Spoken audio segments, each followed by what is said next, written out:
creature like that, how would it ever die? And this monster starts running right at me. Annihilated by nuclear bombs.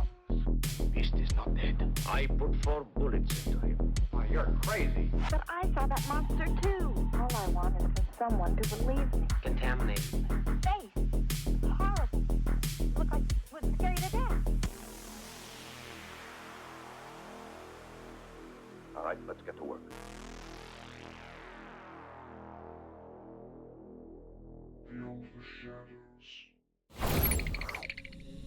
Hello, friends. I've got something special for you tonight. Oh, hold on. Oh, just some sound levels. Turn it down a little bit. Yeah, it's a little hot.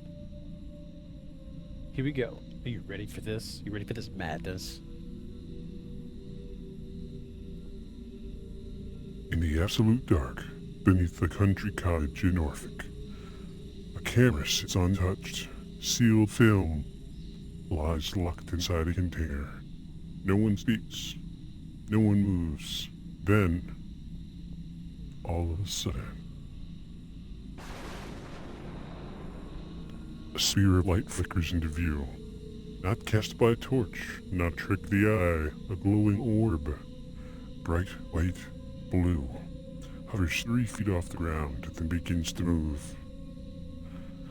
It darts, stops, circles the room, intelligent, deliberate. It pulses as if breathing. It passes inches from the lens, and then vanishes.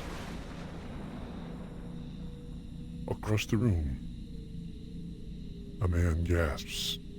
He says he felt a hand grab his, cold, firm, invisible. He turns on the light. But there's no one there at all.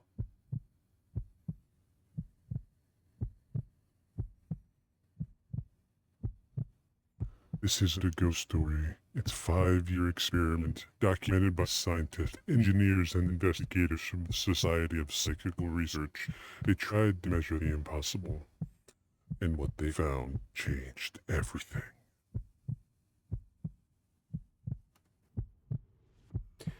Welcome, everybody. Season 2, Episode 27 of Beyond the Shadows podcast. I am your host, Victus, and today we are going to cover the Scole Experiments. Hopefully, this is going to rock and roll. I've spent a better part of the week. Oh, excuse me. I'm trying to get situated without ripping my mic cord out here, or my headset cord. I've spent the better part of a week fixing my audio issues. We have completely eliminated one of the computers from the setup, so I do believe we've eliminated our problem. I could be wrong, but we'll see what happens. I'm attempting to manage multiple screens now. We will see what happens. I'm really hoping this goes out okay. So yeah, we're working real hard to make this work correctly. But let's see, what do we got? We have news. We have paranormal news this week for once. Check this out. In case you haven't seen it. Let me get it. I had to take a screenshot of it because I didn't want to lose it.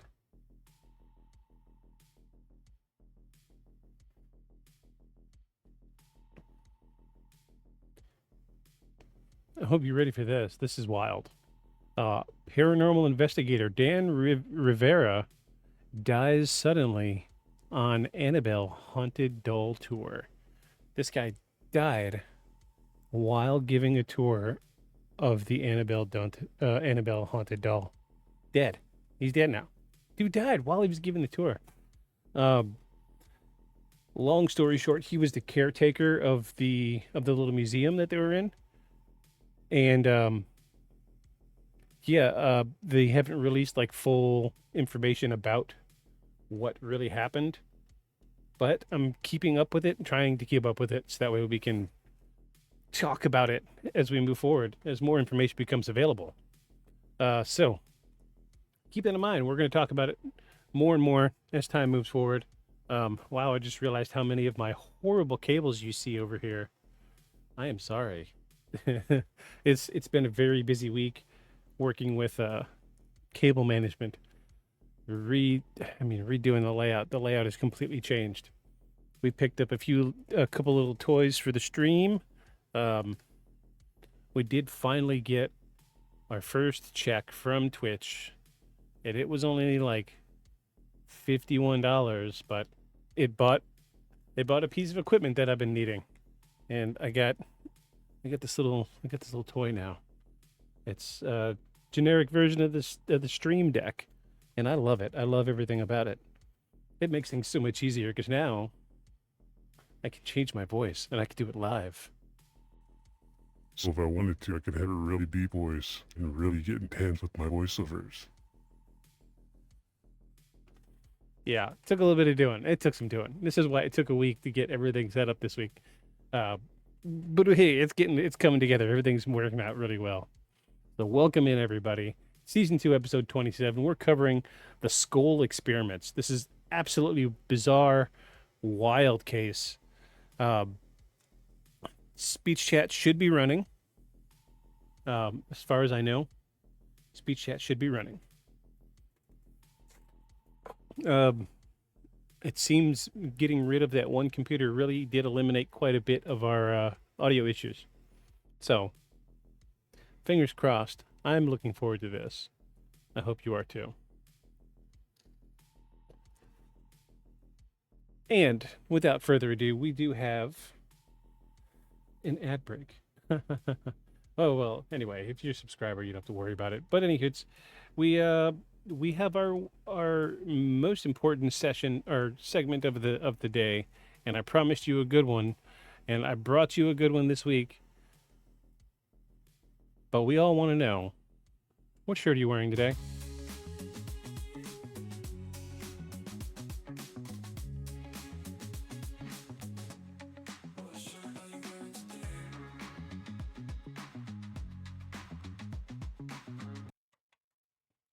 You guys ready for this?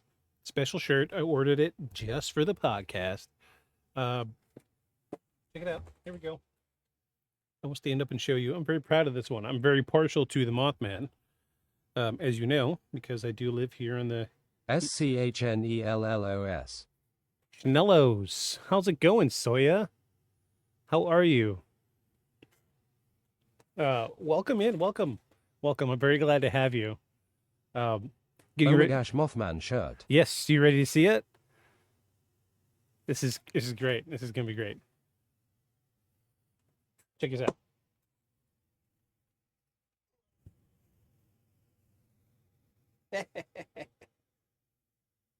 So this is I'm good, Tinks. How's you and the spoopy crew? doing good here. A and Paul are on break right now.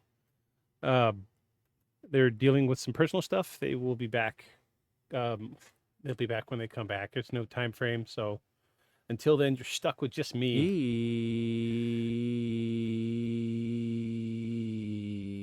That's a great shirt. Speech chat is jumping tonight. Yes. So this is my Japanese strawberry milk Mothman T-shirt. I don't think the Japanese quite understand. H-A-H-A-H. I don't think they quite understand precisely what Mothman is. So that's fine with me. It took a week and a half for this thing to come in from Japan, but I'm very pleased with it. Very pleased. But anyway, yeah, it just says Mothman in Japanese. And for some reason, he's drinking strawberry milk. I don't know why. I have no clue. Or I hope it all goes okay for them, and having just you will absolutely suffice. Clap. Thank you kindly. Yeah, they'll be back for too long. They've got some stuff that they got to deal with, and it has to be done correctly. And I told them, don't worry about the podcast for now. Whenever you're ready to come back, we'll be here. No big deal. So, the drinking game. Jesus. Every time I say the word so, take a drink, everybody.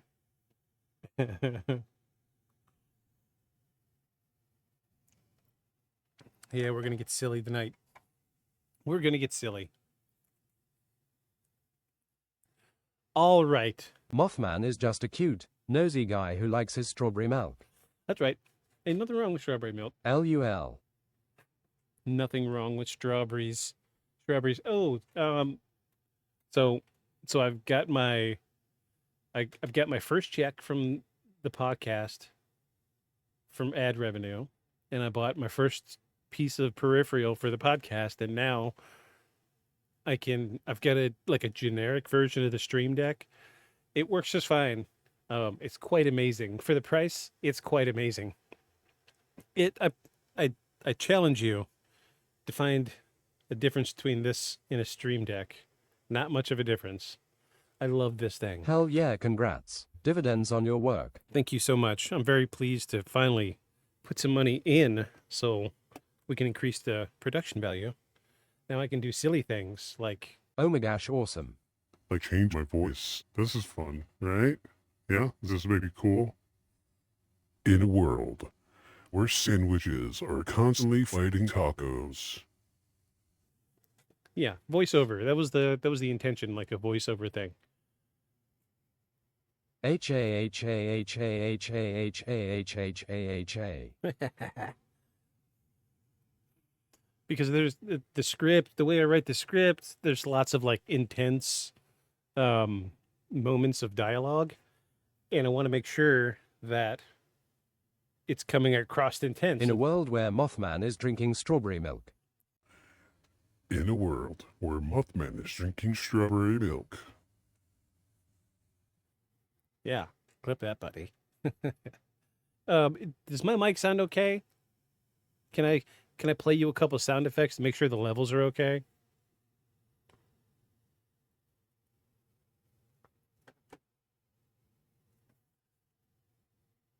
LUL.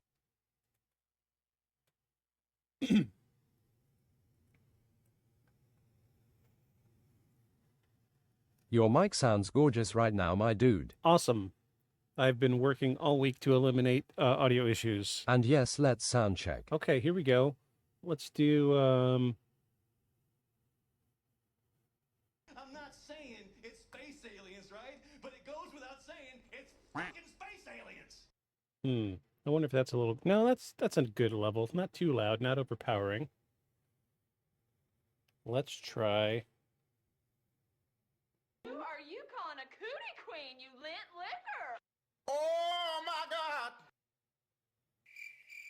Ancient astronaut theorists propose. I think we're good.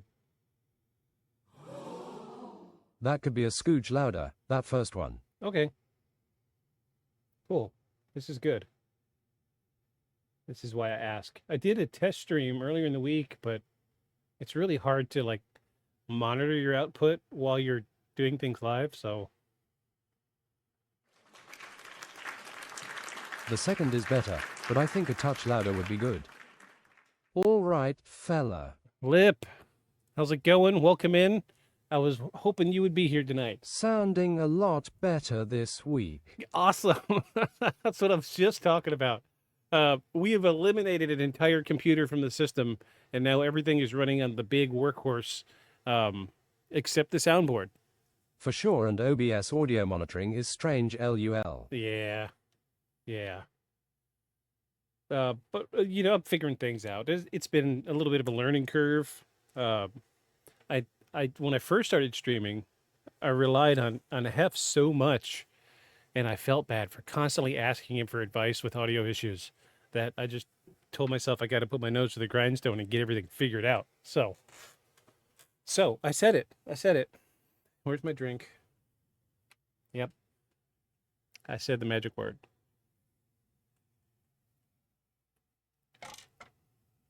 Okay. I'm trying. This is my attempt to break myself from using the S word too much. Let's get rolling, folks. We are dealing with the Scole Experiments tonight. I came across this story probably 2 or 3 years ago, and I made a note of it. Clap, good work. Thank you. Thank you so much. And I came across the imagery before I came across the story, and I was like, well, what's the imagery tied to this story? Looked it up, found a couple other podcasts that were talking about it, and dug into it a little bit. And this is an absolutely bizarre story. Absolutely bizarre. This could be the best and most irrefutable evidence pertaining to life after death, quote unquote, life after death. And I watched a 2-hour documentary this morning about it just to keep myself fresh. And, you know, I'm hoping this comes across as good for y'all as it did for me when I was doing the research and picking everything apart. So, I did it. I did it again. Golly. Yep. This little jar is going to break me. It's 17%, folks. Ugh. But it tastes wonderful. It tastes wonderful. Are you ready for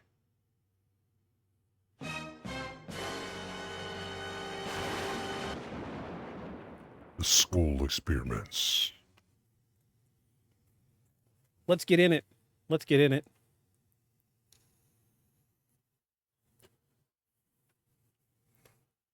When most people think of seances, they imagine dusty Victorian parlors, flickering candles, and tabletop wrappings. Fancies are. Ooh, yeah. Table wrapping charlatans hiding bells and whistles beneath their sleeves.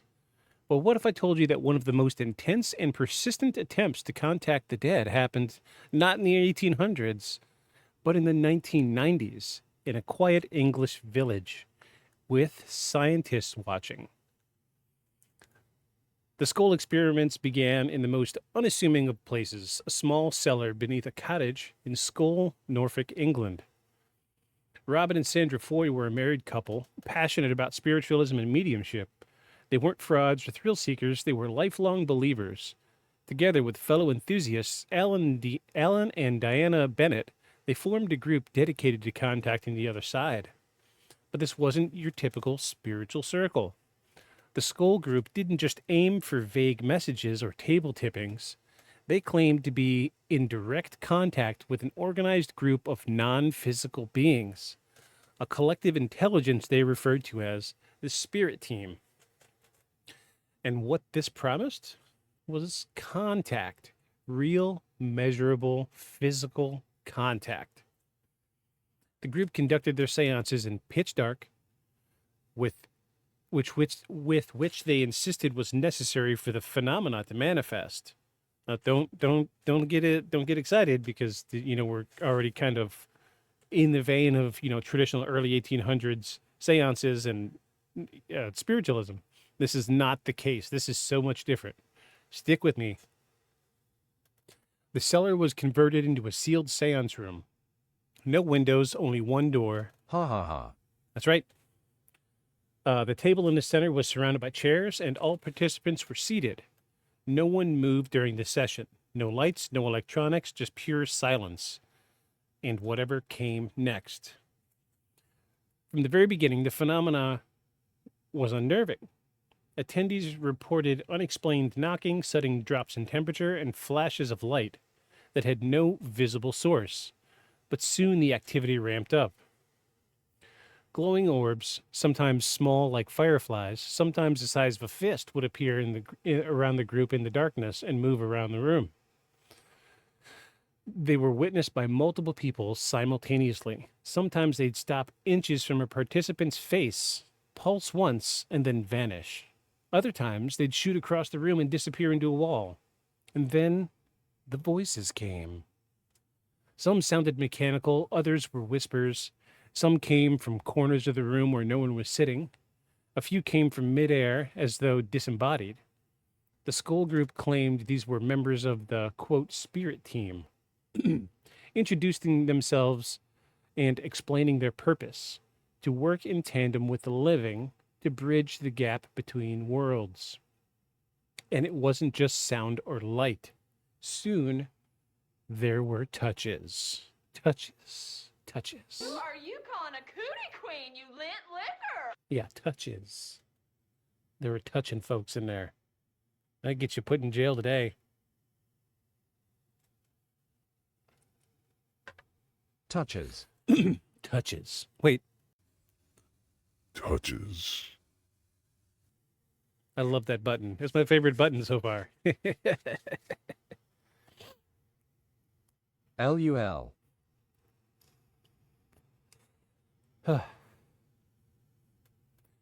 Cold hands grabbing wrists, unseen fingers brushing skin. Brushing skin? Wait, I have an audio clip for that. It is the best button so far, ha ha ha. It is the best button. Unseen fingers brushing skin.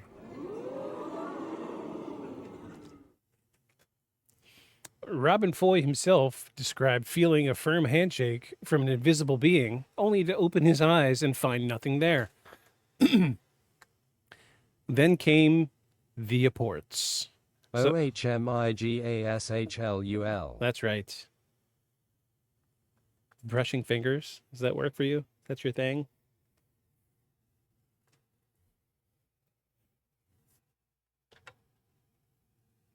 So apports, I actually had to look up what apports were. Apports, APPORTS, apports. First thing that came to mind for me was Harry Potter. What was the fireplace transporting thing? Port keys? Is that what it was? Something like that. But like, it's funny, that's the first thing that came up because that makes sense. And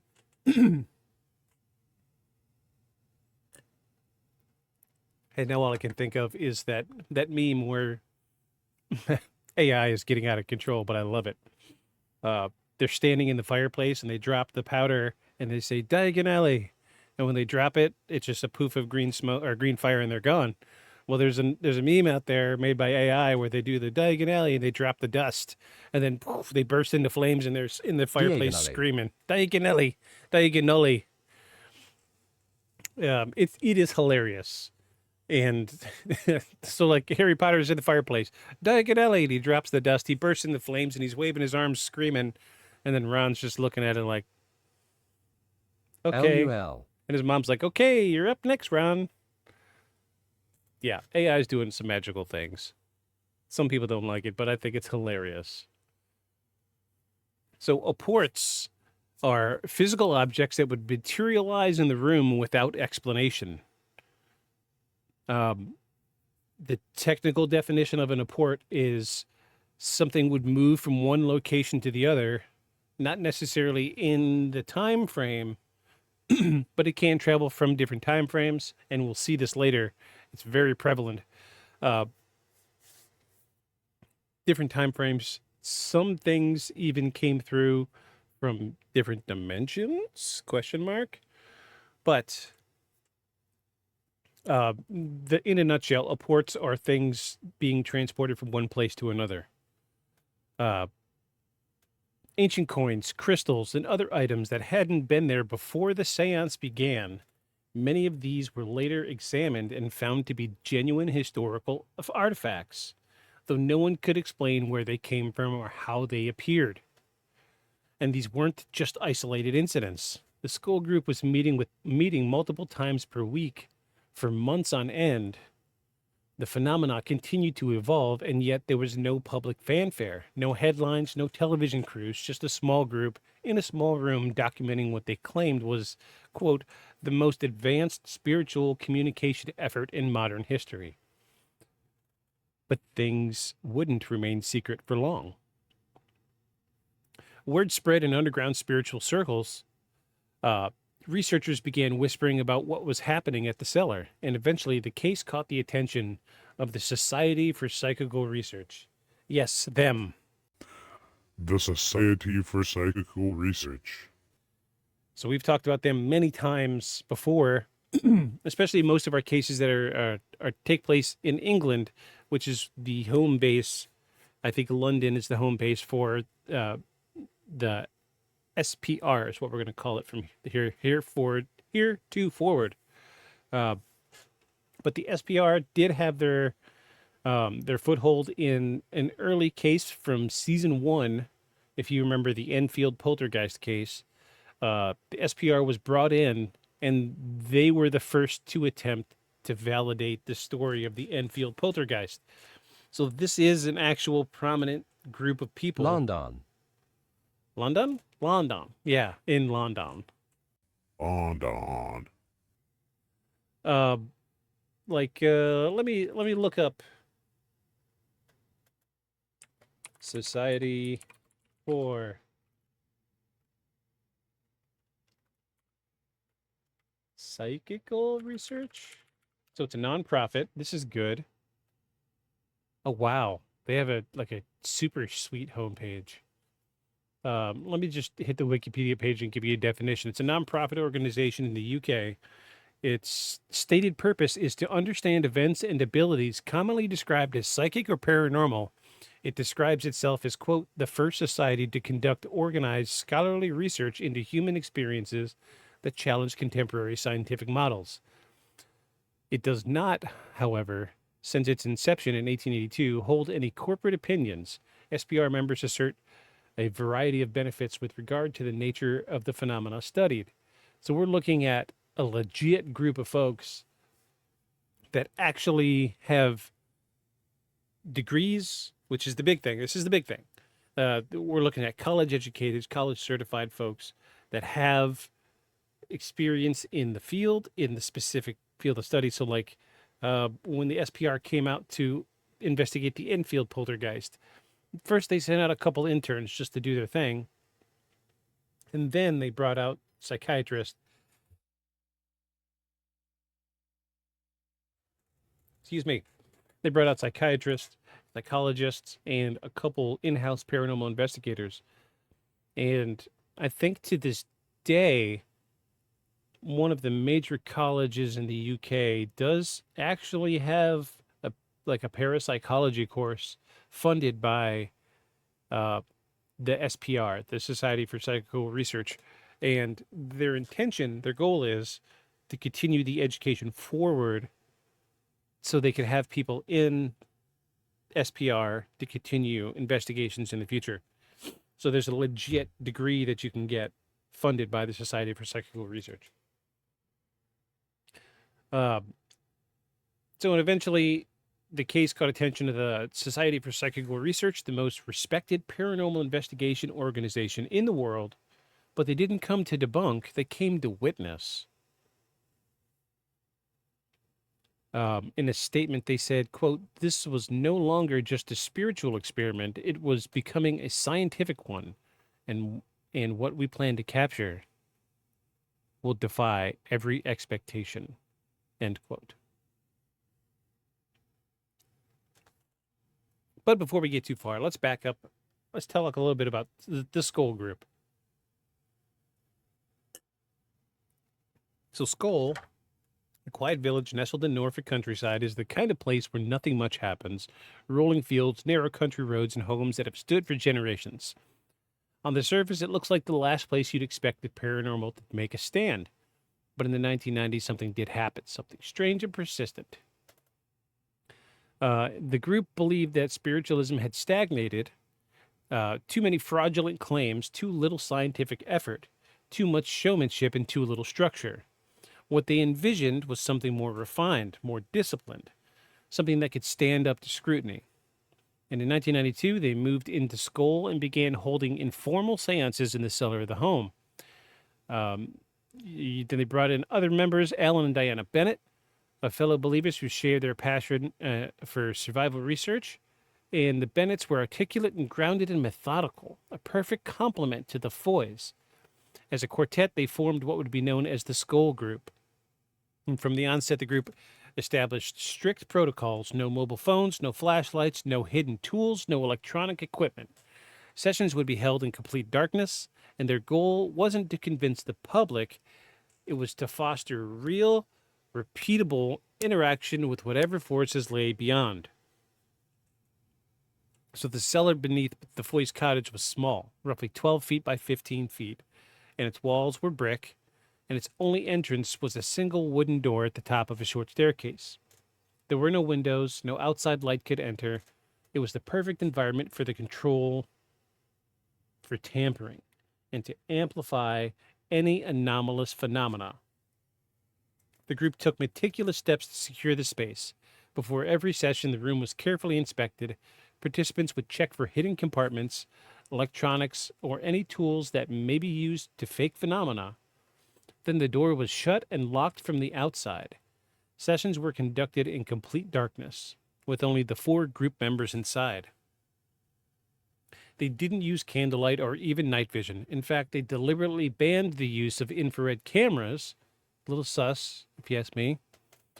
A choice that would later spark criticisms from skeptics. The group claimed that such equipment disrupted the delicate energy needed from the team to manifest.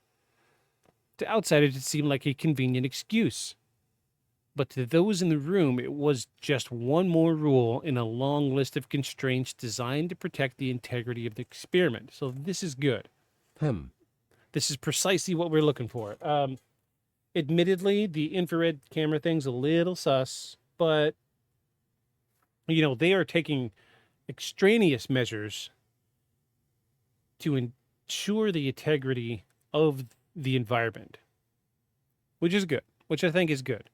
And, you know, it's some of these smaller details like the infrared cameras, they break this rule later. And we'll get to that. We'll get to that. I promise you. So don't think it's a written in stone rule for them that they're not willing to bend a little bit on. But we do have a group of people that are passionate about it, and they're being thorough, which this is what we need. This is precisely what we need when it comes to paranormal investigations.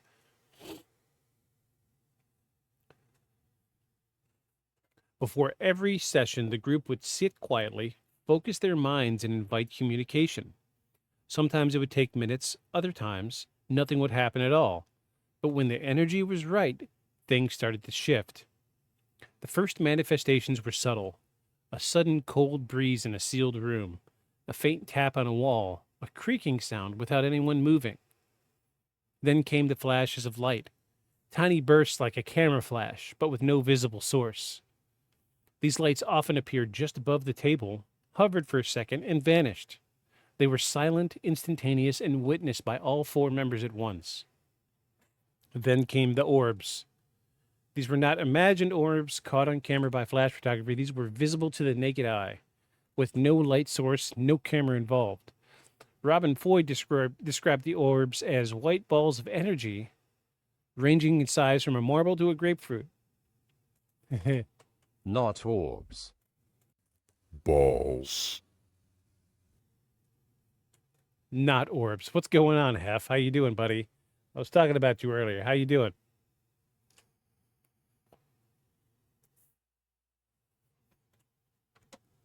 Glad to have you, friend.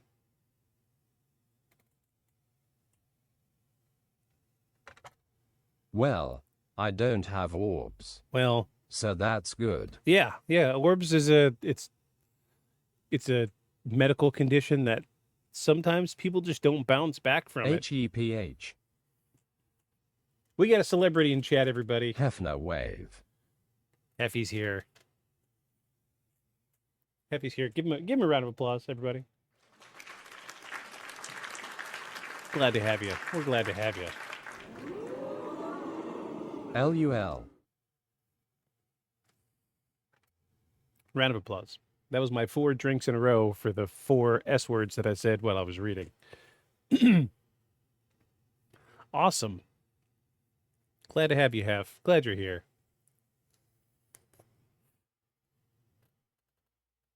Sometimes the orbs would pass through solid objects, walls, chairs. I had a massive case of orbs, but I got over them. Now I just have flats. Yeah, it is an unfortunate side effect of orbs leaving the body. And flats are an entirely different creature to have to deal with, and I'm sorry. I'm sorry. Here you go. There you go. I'm sorry. Sorry you had flats. Other times they would bounce gently off the floor and drift slowly through the air like they were swimming in water. Witnesses described the lights as pulsing, as if they were breathing. And now we're back up to the spirit touch. The touch. During one session, Diana Bennett reported feeling something wrap around her wrist. It was cold, firm.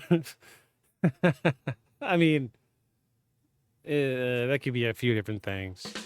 Yeah, I know. I'm full of jokes. It was cold, firm. I can't get past that line. And clearly shaped like a hand. She flinched and whispered to the others, but the hand didn't disappear. It squeezed once, gently, and then released. When the lights came back on, there was no one near. There was no one near her. No explanation for what she had felt. Robin himself experienced a similar encounter, a full handshake with an invisible presence. He said the hand felt completely real. Quote, I gotta go deep voice in this one.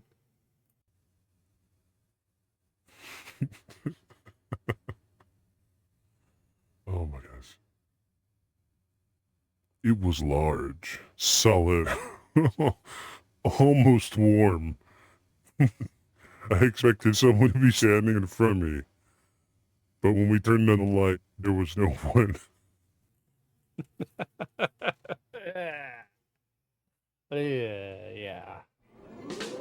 Yeah. Sorry, buddy, that wasn't a hand. H-A-H-H-A-H-A-H-A.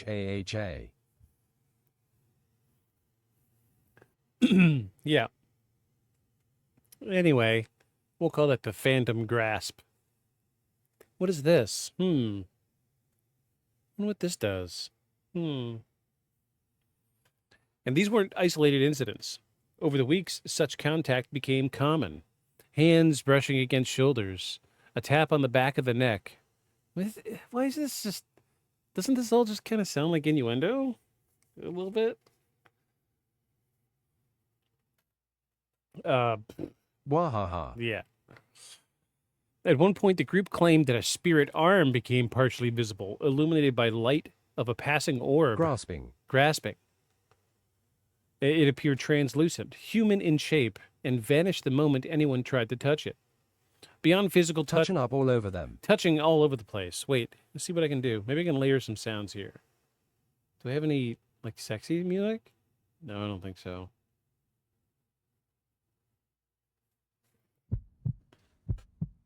Hey, girl.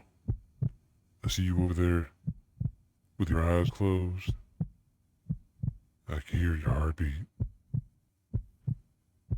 I know this is what you're looking for.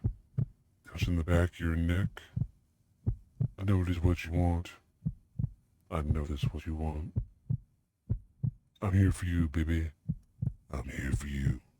Ha ha ha ha ha ha ha ha ha. Yeah, that's right. Nope. Enough of that. Moving forward. Oh, geez. Beyond physical touch and light, the group also began to experience disembodied voices. These voices seemed to come from midair, never from any one direction, and sometimes they were whispers, other times clear and conversational. The voices included themselves as members of the non-physical collective, what the group would later call the spirit team, and they had names: Timothy, Dominic, and Emily, and many others. Some spoke with British accents, others with inflections that sounded foreign or out of time. A few claimed to be scientists who had died decades earlier. One even said that he was from a parallel reality observing ours. They didn't just say hello, they answered questions and offered guidance and sometimes issued warnings. The voices spoke of energy conditions and vibrational thresholds. They explained that manifestations required a blend of group intention, spiritual alignment, and environmental harmony. They said they had been trying for years to find the right combination of people and setting, and the Scole Group had finally achieved it. Robin and Sandra began keeping detailed records of every session.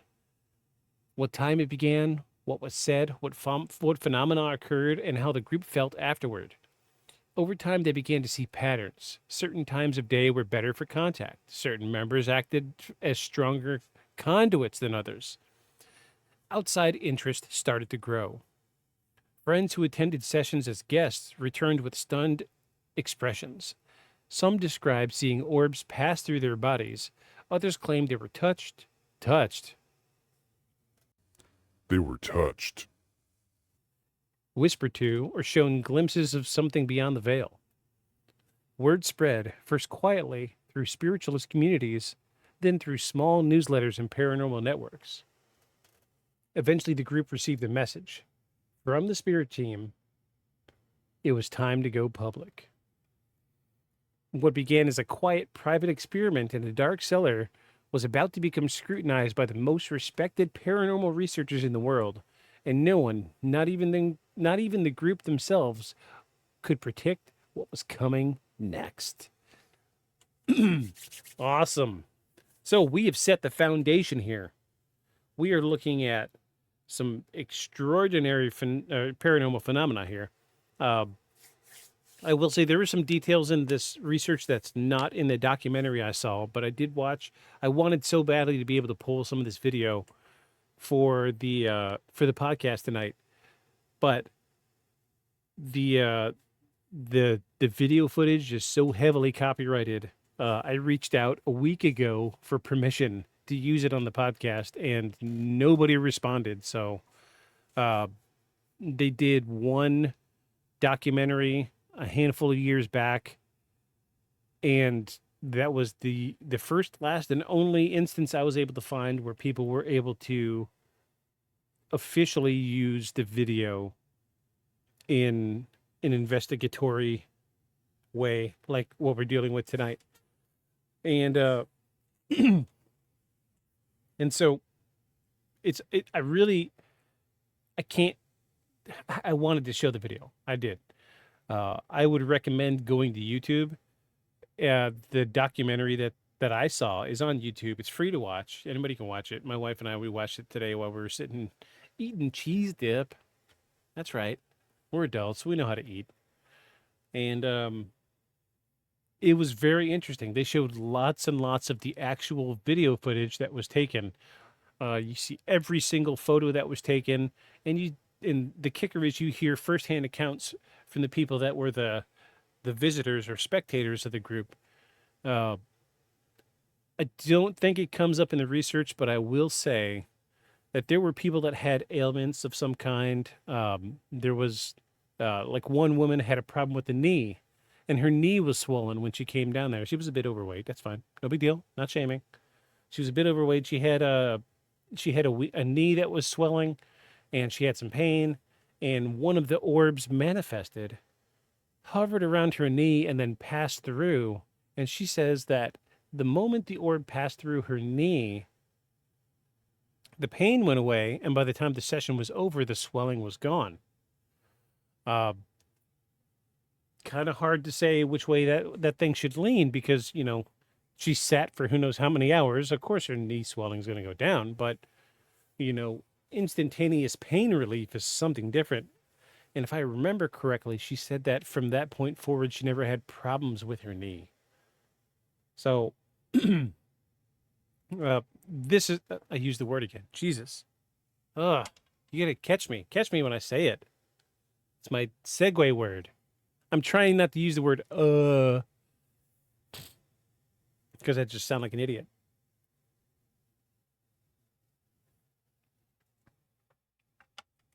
And the S word is my way of using without using because it sounds like I don't know what I'm talking about. I know what I'm talking about.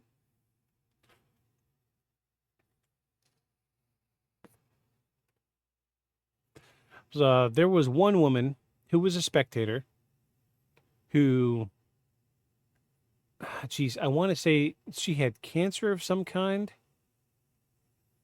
and went in as a visitor, as a spectator to the events, and was heavily interacted with by the orbs. And like a month later, she goes back to her doctor. They do an MRI, CT scan. I don't know precisely what they used. And her cancer was gone. And this came directly from the documentary I watched earlier today. So take it for what it's worth. You do hear these stories in paranormal circles. It does happen. Unfortunately, we don't have much, studying and science behind it. So we don't know it. In order to convince me that this event healed her, I would need to see like before and after MRIs or CT scans or what have you. But I'm just putting it in there for the sake of full clarity for this episode. Let's move forward. In the early sessions, communications from the spirit world came in brief flashes. A tap on the wall, a stray whisper, a flicker of light, but by the spring of 1994, it had grown into something far more consistent. The Scole group was no longer simply witnessing phenomena. They were engaging in two-way dialogue. The voices that emerged began to organize themselves into what would be called the spirit team, a collection of discarnate beings who claimed to be operating from beyond the veil, orchestrating the manifestations with scientific precision. They didn't identify as ghosts or angels or demons. They spoke of energy, intention, and vibrational alignment. They referred to their work as interdimensional cooperation. Among the first spirits to make regular contact was a personality calling himself Timothy. He spoke with gentle, measured tone and seemed to act as a liaison between the physical team and the team beyond. He explained that the spirit world had been attempting such experiments for years, but rarely found a physical group stable and open enough to sustain the connection. Then came Emily, who presented herself as a young girl from the early 1900s. Her voice was light and playful and often accompanied by laughter or mischief. She was known to move objects, tip chairs, and leave handwritten notes in old-fashioned cursive. While skeptics would later point to Emily as an example of stagecraft, many attendees were convinced of her authenticity, especially when she referenced obscure historical details later confirmed to be accurate. Dominic, however, was different. He claimed to be a former scientist from the early 20th century, now working from the other side to establish a framework for, quote, cross-dimensional experimentation. He spoke in abstract concepts, etheric mechanics, molecular vibration alignment, and, quote, multi-plane conductivity. Whatever his origins, Dominic's presence marked a shift in tone. The sessions became more than spiritual gatherings, they became controlled experiments. The phenomena escalated accordingly. The team began receiving automatic writing, phrases and messages written by an unseen hand, sometimes in languages no one present could read. Pens left on the table would move on their own. Sometimes fully developed notes would appear inside sealed boxes that no participant had touched during the session.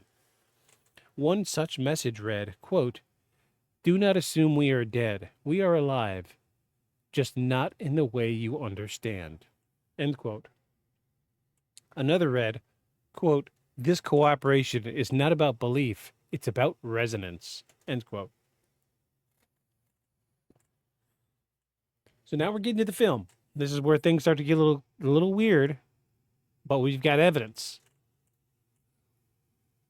More than once, sealed film canisters were left on the table and opened after the seance to reveal bizarre photographic images. Streaks of light, faces no one recognized, symbols not drawn by human hands.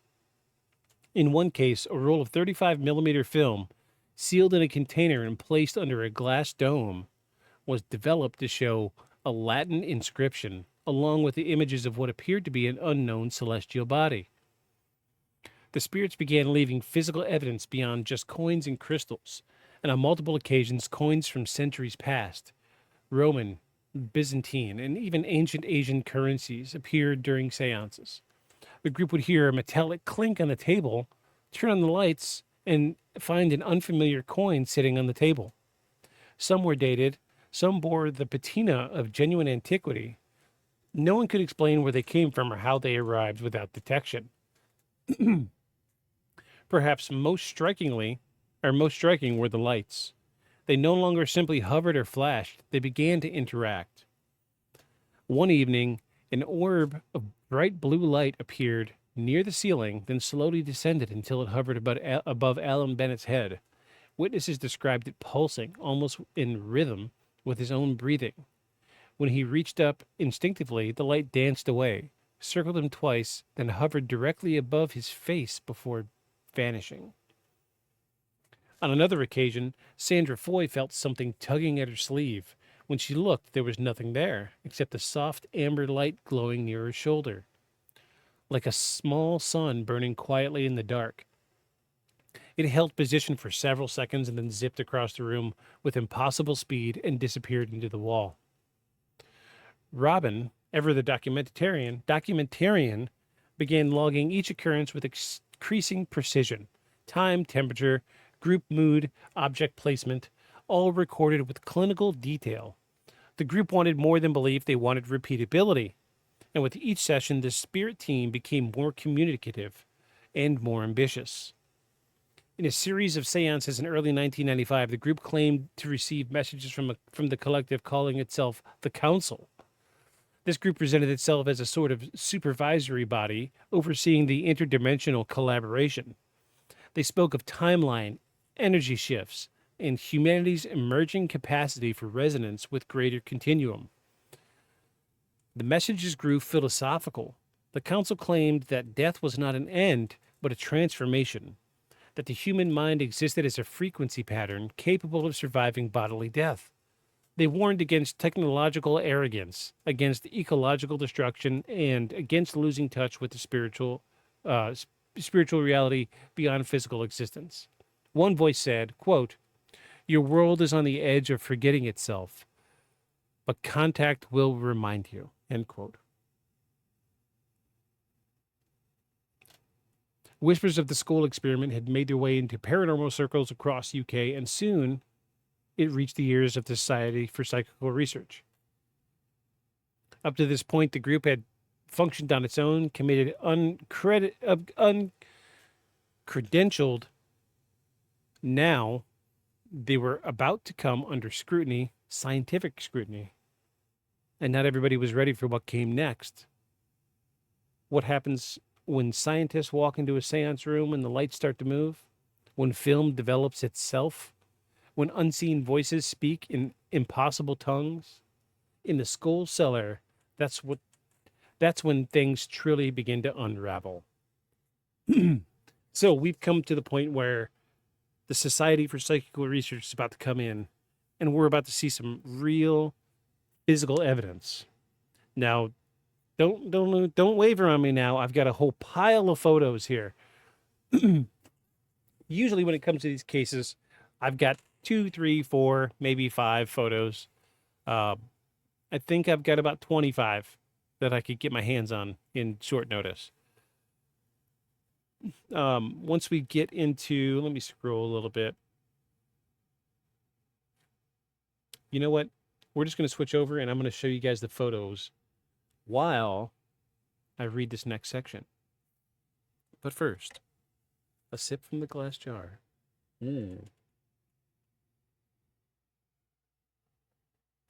Yum. All right, folks, here we go. Check us out. So these photos are among many, many, many photos that were developed after dealing with the Society for Psychical Research. Some of these are just bizarre.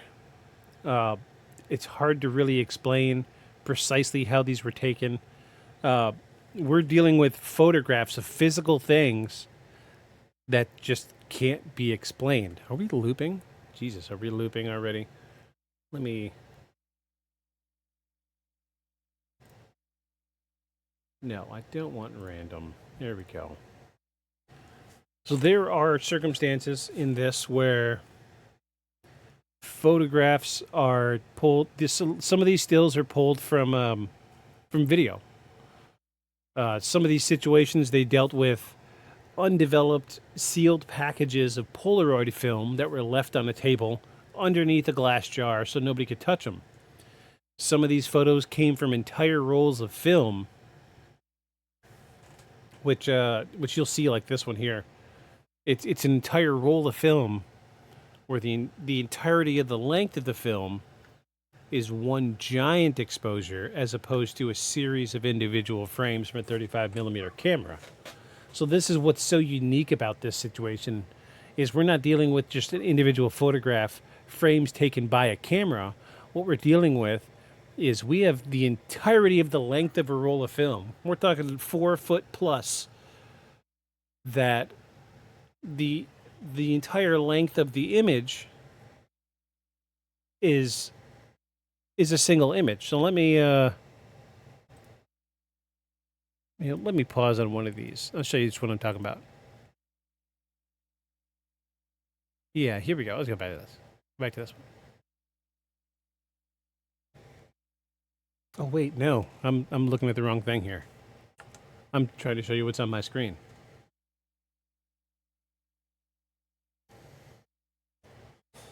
So like this one, for example.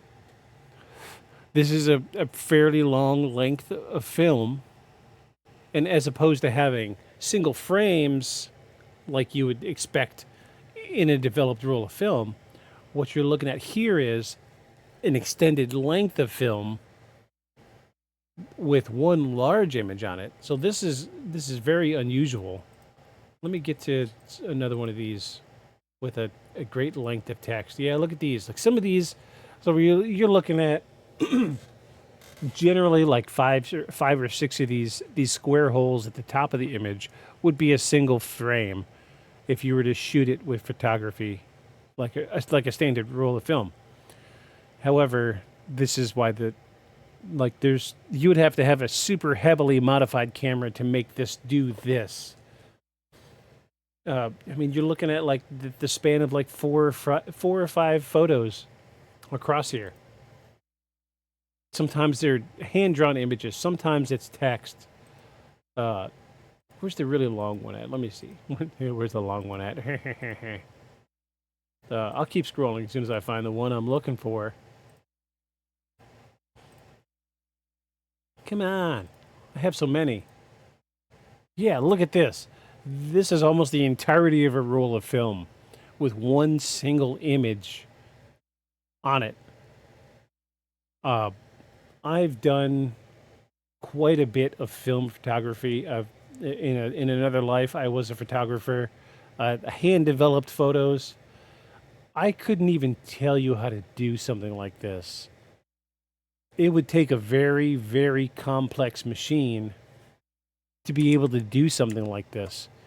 Because you would have to advance the film at a slow enough rate to expose the film. But on top of that, you would have to advance the image you're transferring at the same rate. But here's the kicker: is if what gets me is like look at like in the center here. You see towards the center at the top of the strip, we've got a little zigzag that kind of stretches up to the little holes at the top of this image. A camera does not expose that part of the film. I couldn't even tell you. Like, it would take an incredibly advanced piece of machinery to do this. I'm not saying it can't be done, but I'm saying it would be incredibly, incredibly advanced. And some of these images are just absolutely bizarre. So I'm just going to let this thing roll for a little while. And so the long, skinny ones you're looking at are the ones that were developed from rolls of film. The bigger aspect ratio ones were pulled from 35, so this one was a shot of a piece of video, still from a video. And then we do have some that were pulled from Polaroid film. So I'm going to let this run while we talk about this next little bit. By 1995, the activity in the cellar beneath Robin and Sandra Foy's home had drawn serious attention. What had started as an obscure experiment in spiritual communication had now become a lightning rod within the paranormal world. Rumors of apports, levitation, and disembodied voices spread quickly throughout spiritualist circles. And eventually, the whispers reached the offices of Society for Psychical Research, or SPR. Founded in 1882, the SPR had investigated everything from poltergeist and hauntings to extrasensory perception and mediumship. Unlike the casual ghost hunter or armchair skeptic, the SPR was composed of scientists, engineers, academics, and psychologists, individuals trained to observe critically and test claims against strict standards. Among those who took interest in the Scole Experiment were Montague Keene, a respected agricultural economist and SPR member since 1960, Dr. David Fortana, a psychologist and author known for his balanced approach to spiritual subjects, and Professor Arthur Ellison, an electrical engineer from the City University in London with decades of experience in psychical research. These men were not easy to impress, but they were curious. And in 1995, the SPR officially began to observe and document the Scole sessions. Keene, Fortana, and Ellison attempted multiple sittings, both at the Foy's home and at other locations, including a secure underground room in Bury Street, Edmonds, provided by a skeptical third party who controlled access and monitored the environment. The group imposed some basic protocols, ensuring the room was secured before and after the session, checking for hidden devices, and requiring participants to remain seated and still. But in a move that would later generate controversy, they agreed to one critical condition from the spirit team. No infrared cameras, flashlights, or night vision would be allowed. According to Spirit Communications, such technology disrupted the delicate energy matrix required for manifestations. They warned that the presence deepened on a vibrational consistency and that even a single beam of light could sever the link. To many, this seems suspicious. Why ban the one tool that could verify the phenomenon beyond question? But Keene and the others decided to proceed, not because they were gullible, but because they believed direct observation still mattered, and what they observed challenged their understanding of what was possible. During dozens of sessions, the SPR investigators witnessed the full range of Scole phenomena. Glowing orbs of lights that darted around the room with intelligent motion, changing color and size, objects levitating, including sealed boxes and glass domes, disembodied voices speaking in multiple languages and tones, touches from unseen hands, firm enough to feel entirely physical, apports, ancient coins, gemstones, and other objects materializing in real time, and perhaps most controversially, undeveloped film producing images, symbols, and messages without human handling. One night, a small glass dome was placed on a table, slowly rose into the air, hovered, and descended back into place, all while the investigators sat frozen in their seats. There were no wires, no airflow, nothing that could explain the movement. It was, by all accounts, a controlled levitation. In another session, a film canister previously inspected and sealed by the investigators was found after the seance to contain a series of mysterious symbols and phrases in Latin.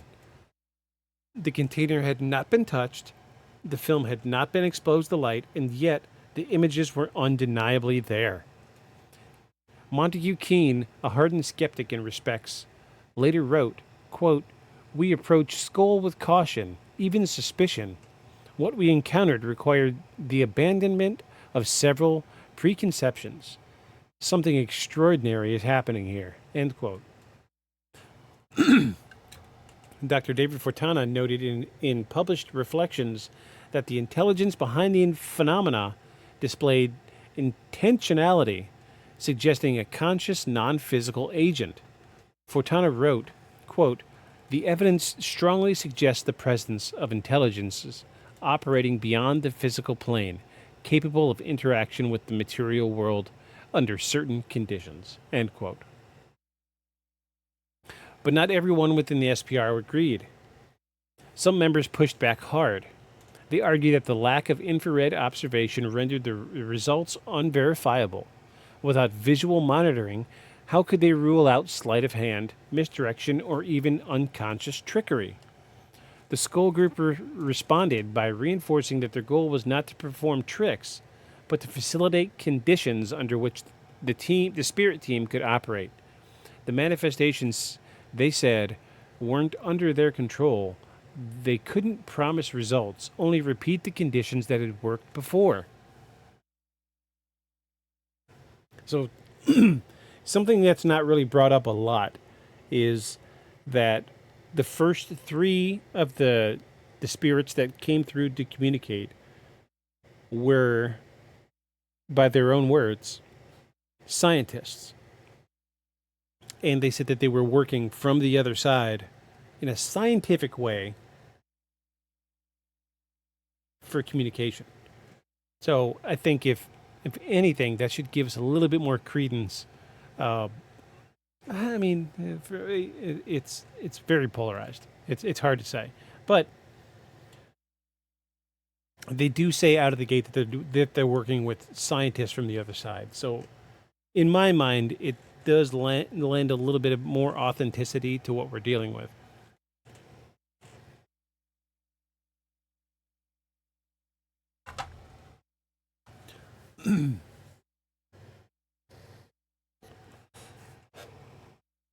To reinforce their case, the group moved beyond their home cellar.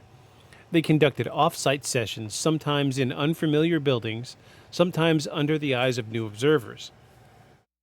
Many of these experiments produced similar results: light phenomena, materializations, and intelligible communications from unseen forces. In a series of sessions hosted in mainland Europe, the spirit team even demonstrated what they called, quote, transdimensional projection, where they claimed to bring elements of another reality briefly into our own. Objects reportedly appeared that glowed with unfamiliar hues, had strange textures, or vanished minutes after being handled. One such object was described as a translucent rectangular block warm to the touch that seemed to hum faintly when held, and it dissolved into a vapor 15 minutes after the seance ended. No one could explain what it was, and no one could recreate it. Despite repeated calls for controlled testing with cameras, the spirit team remained firm. They warned that any attempt to record the sessions would break the link and stop the phenomena entirely. It was a line they would not cross, even if it meant enduring ongoing skepticism. And the skepticism was fierce.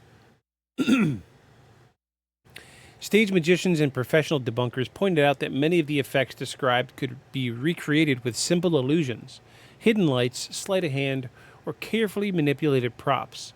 Without visual evidence, they argued the claims were simply too incredible to accept. But the SPR investigators who were present stood by their reports.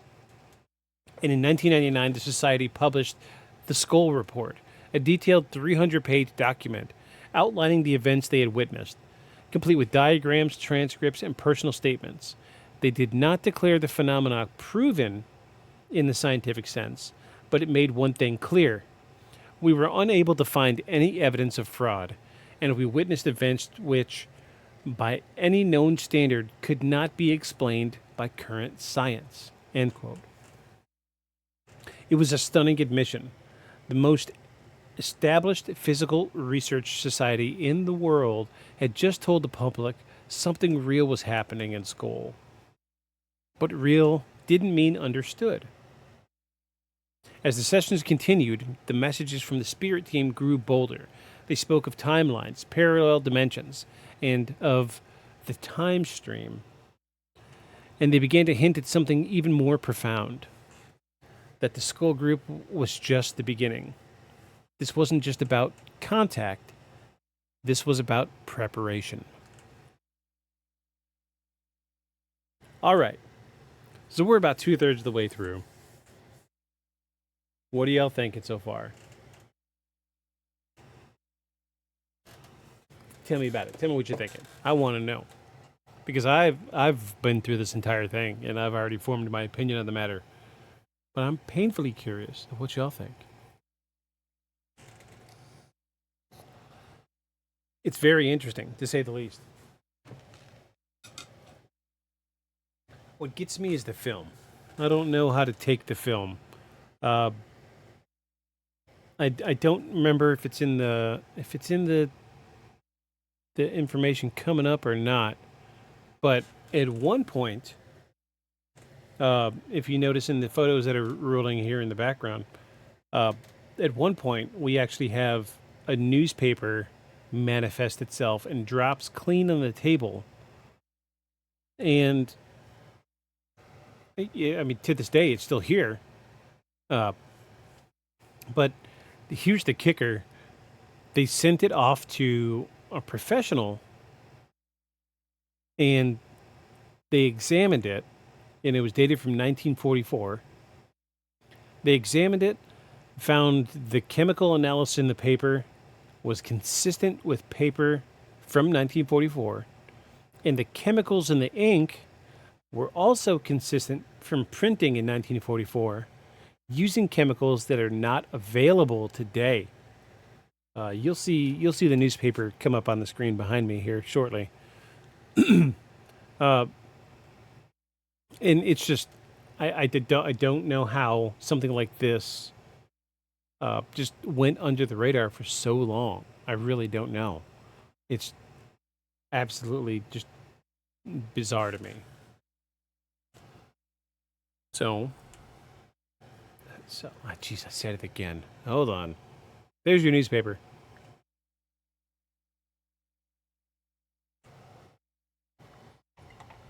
Yeah, that's a strong jar.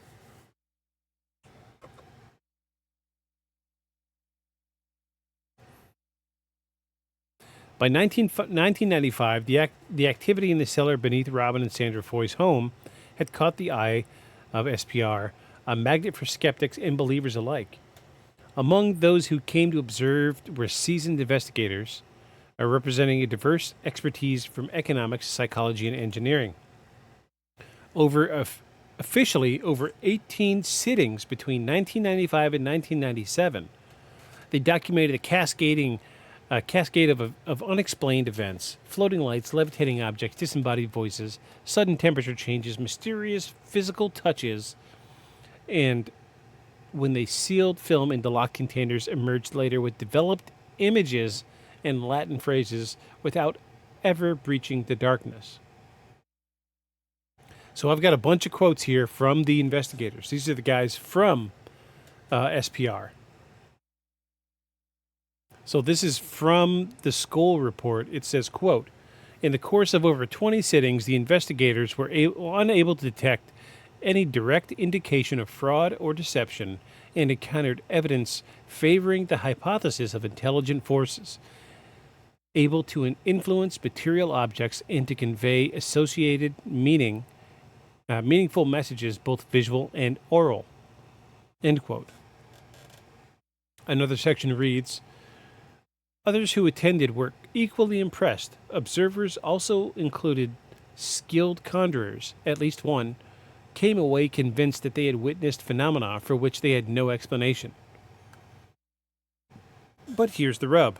Investigators allowed a key concession to the spirit team: no infrared visual recording allowed. Skeptics seized on this, as C.D. Broad noted in the report, quote, "Seance room phenomena cannot occur in the presence of equipment. May or may not be significant fact, but it's certainly an unfortunate one." Still, the report defended its stance. Quote, "We approached Scole with caution, even suspicion. What we encountered required the abandonment of several preconceptions. Something extraordinary is happening here." And Montague Ken emphasized, quote, "Had there been deception, it would have required the greatest conjuring act of the century." performed without detection for over 5 years. One of the most compelling and controversial corners of the case revolves around film. Sealed canisters inspected and locked by investigators were later found to contain images, Latin phrases, a quote from SPR founder without anybody knowing it would be requested.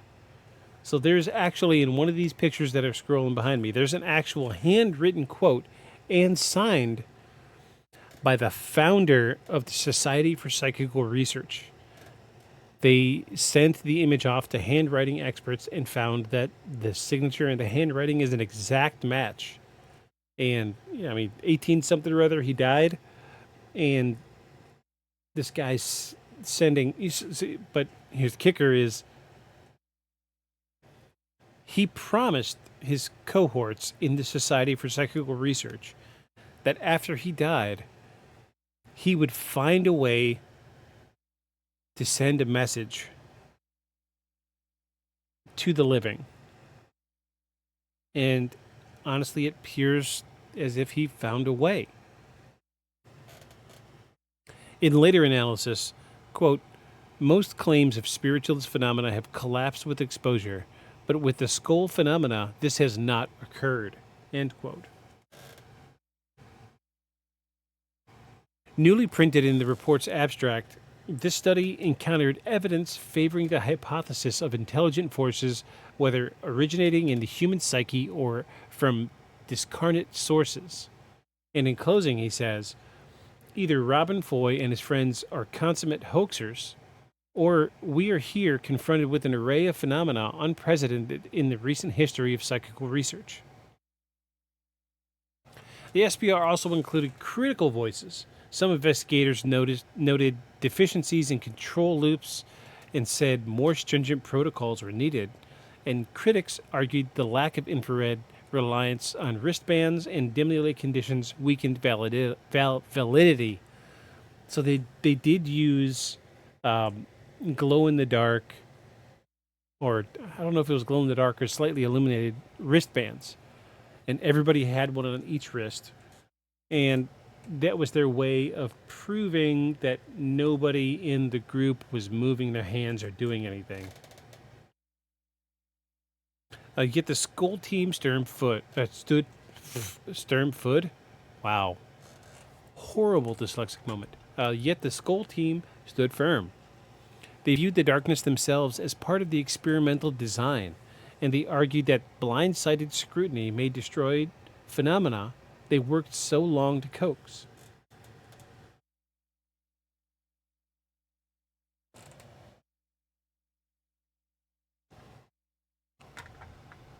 After the publication of the Scole Report in 1999, the experiment drew global attention.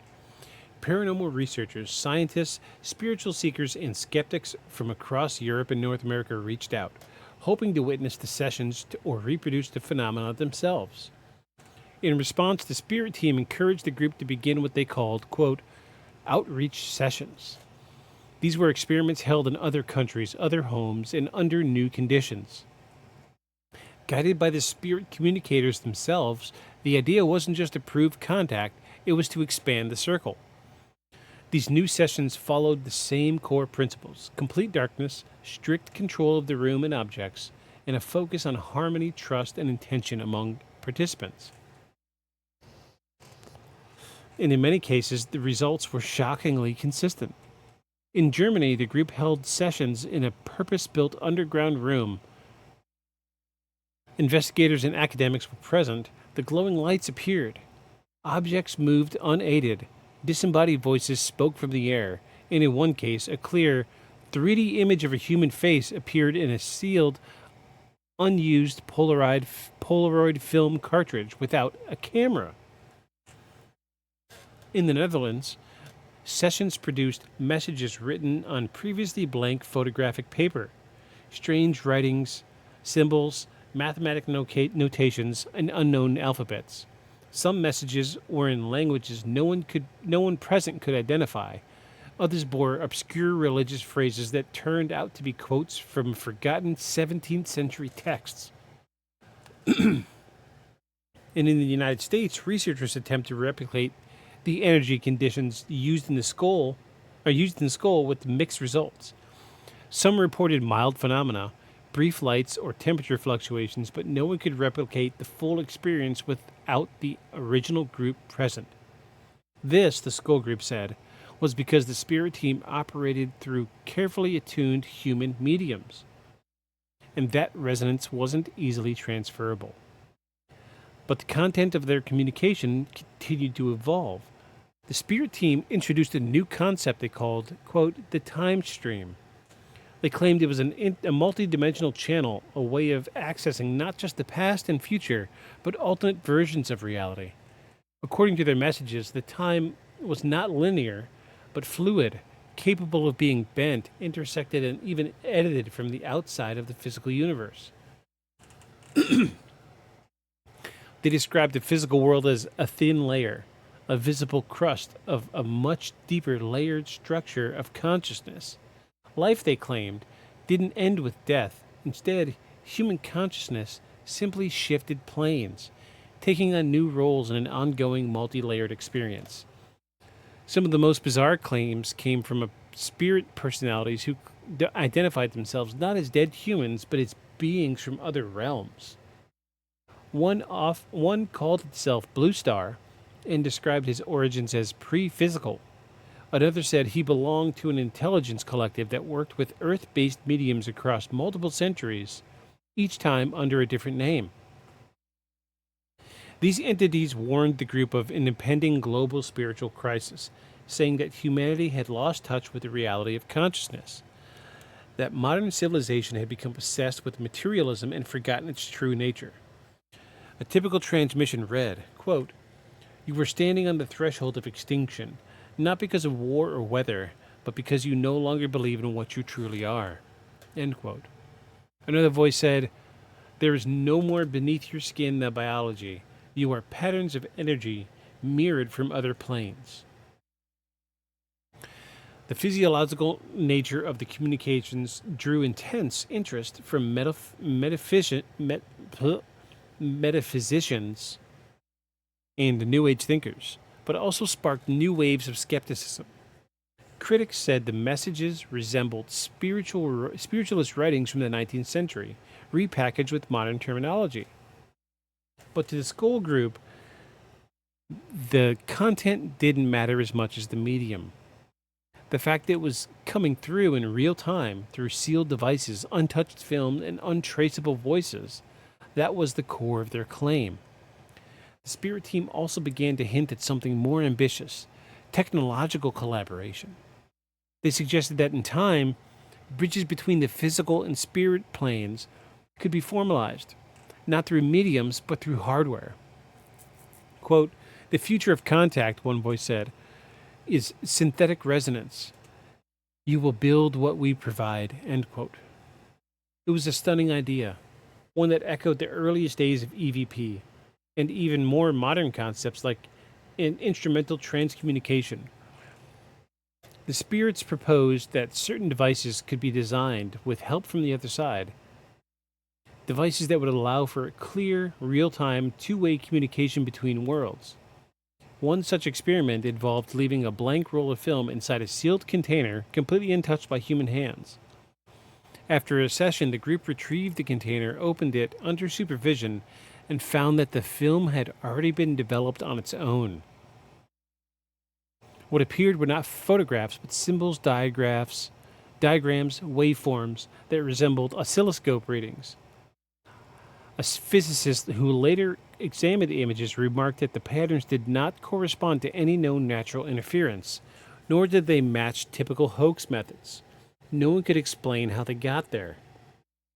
Meanwhile, the spirit team offered guidance on building a device they called the Box, an experimental communication terminal made of glass, copper, and crystals and magnetically sensitive coils.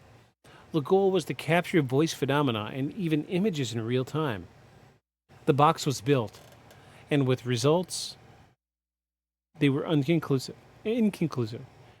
Several group members claimed to witness strange visual distortions and voices emerging from it during active sessions, but not all was harmony. Some members of the public who attended the sessions reported psychic disturbances afterward, nightmares, emotional imbalance, or even what they described as, quote, shadows that followed me home, end quote. While the Scole group dismissed these as psychological side effects, critics suggested that something darker may be at play. Even Montague Keene, a believer in the sincerity of the experiment, noted in his later writings, quote, one must always remember that not all contact is benign.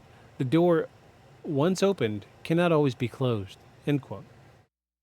But still, the sessions continued. And by 1998, the Scole group had held over 500 documented seances. They had accumulated stacks of notes, dozens of audio recordings, and unexplained photographs. They had traveled across Europe, spoken to academics, and maintained an archive of materials still studied today. But then, suddenly, the phenomena stopped, without warning. The spirit team announced during a session that the experiment was complete.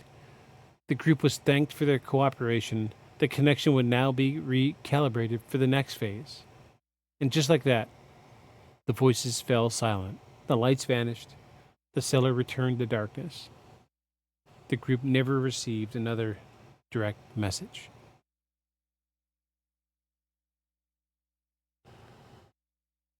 Whatever happened at Scole was over. But the implications were just beginning to settle. Was it the greatest hoax in history of mediumship, or the most underappreciated contact experiment in modern history? Or perhaps, more importantly, was it just the beginning?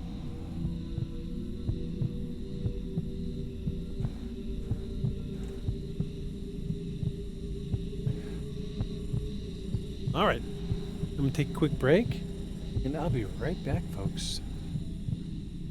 Hold, please.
Hello, friends. I have returned. No, let's turn these sounds off. Yeah, we don't need a heartbeat. We don't need a heartbeat for that. So we've come down to the Scole Legacy, excuse me. What has remained?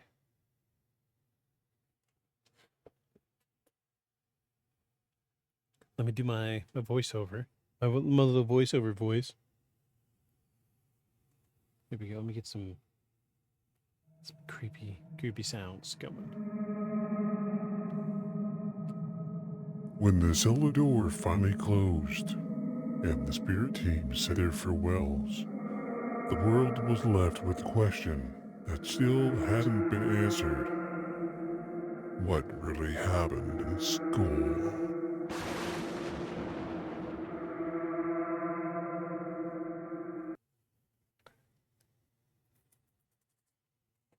So, officially, there we go. Using the word again. Jeez.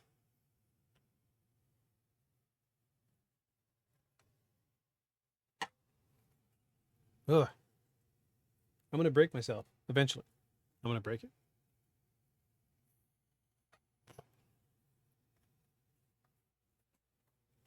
The Scole Experiment officially ended in 1998 after more than 5 years of continuous seances, international demonstrations, and escalating phenomena. The final messages from the spirit team were simple. The experiment had concluded. The conditions were complete, and the next phase would occur elsewhere. No further sessions were ever held under the same conditions. For the Scole group, it marked the end of a chapter that had defined their lives, but the debate was just beginning. And in 1999, the Society for Psychical Research released its official findings in what became known as the Scole Report.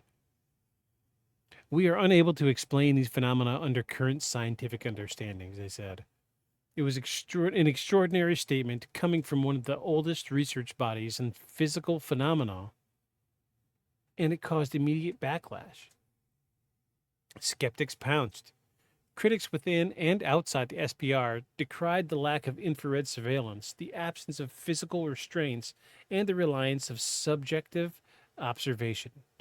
Magicians such as James Randi, an illusionist, Chris French, argued that the effects described, levitating objects, glowing lights, whispered voices, could all be reproduced through the sleight of hand and misdirection. The strongest criticism centered around the fact that sessions were conducted entirely in dark and that the mediums refused to allow modern surveillance equipment. To many, this was an immediate red flag. Defenders pushed back. Montague Keene, David Fortana, and Arthur Ellison stood by their accounts until the end of their lives. They insisted that the fraud would have required extensive collusion, extraordinary coordination, and deception carried out over hundreds of sessions in front of dozens of independent observers, with no one ever breaking ranks. Keene wrote, quote, "Had there been deception, it would have required the greatest conjuring act of the century, performed without detection for over 5 years." Ellison, a professional engineer with no prior belief in spiritualism, stated plainly, quote, "What I witnessed at Scole convinced me beyond a doubt that the phenomena were real." After the experiments ended, Robin and Sandra continued to promote their findings and defend the authenticity of the events. They published books, gave lectures, and created an organization called the Spiritual Science Foundation to explore the continued interdimensional research. In interviews, Robin often emphasized that the group never profited from the experiment. No tickets were sold, no television deals were signed. They never sought celebrity status. They simply wanted the world to know what they believed was the truth, that life continues after death, and that contact is possible. The Bennetts, more private by nature, withdrew from the public eye. Having played their part and fulfilled their roles in the original group, the cellar in Scole was eventually converted back into storage space, the table and chairs and the glass domes all packed away. A room that had once glowed with mysterious lights, filled with voices from beyond, returned to silence. To this day, the Scole Experiment remains one of the most divisive cases in paranormal history. It sits in a strange place, too elaborate and consistent to dismiss out of hand, yet too unorthodox and uncontrolled to satisfy the demands of modern science. For believers, it's a milestone, proof that under the right conditions, the veil between worlds can be lifted. Yet, that contact is not possible. Not just possible, but repeatable, intentional, and intelligent. For skeptics, it's a cautionary tale, a demonstration on how easily we can be misled by darkness, by hope, and by the desires to be believed. They argue that until experiment is replicated under strict control, it should be treated as nothing more than an elaborate performance. Yet critics struggle to fully explain away the volume of documentation and the reports from SPR investigators or the apparent consistency of the phenomena across the years and locations. It's not just the physical effects that continue to puzzle researchers, it's the content of the message. The Spirit team didn't just float lights or tap on walls, they presented an entire worldview, a cosmology, a blueprint of human consciousness and vibrational field, a warning about the path humanity was taking, a challenge to rethink the nature of life, death, and in between. Some scholars compare it to channeled material like the South books, or the Law of One, not for content, but for its structure. The messages at Scole were organized, consistent, and deeply philosophical. They echoed themes of unity, interconnection, and nonlinear time, ideas that now in modern quantum mechanics and consciousness research. Was it the product of a set of deeply imaginative minds, or voices from another world? In recent years, the Scole Experiment has seen a resurgence in interest. Podcasts like this one. That's right. Thank you so much. Documentaries and online forums have rediscovered the case, leading to a new generation of researchers analyzing the older reports, attempting to decode the symbols found on the film, and even trying to recreate the experiments using modern tech. The original Scole footage, dim, grainy, and unpolished, still circulates. In it, you can see orbs flit in and out of the darkness, hear voices that seem to come from nowhere, and watch respective investigators sit in stunned silence. You can hear in their own voices the moment they stop doubting, and for some, that's enough. So, oh gosh, there we go. I used it again. Let me take a drink. Hold on.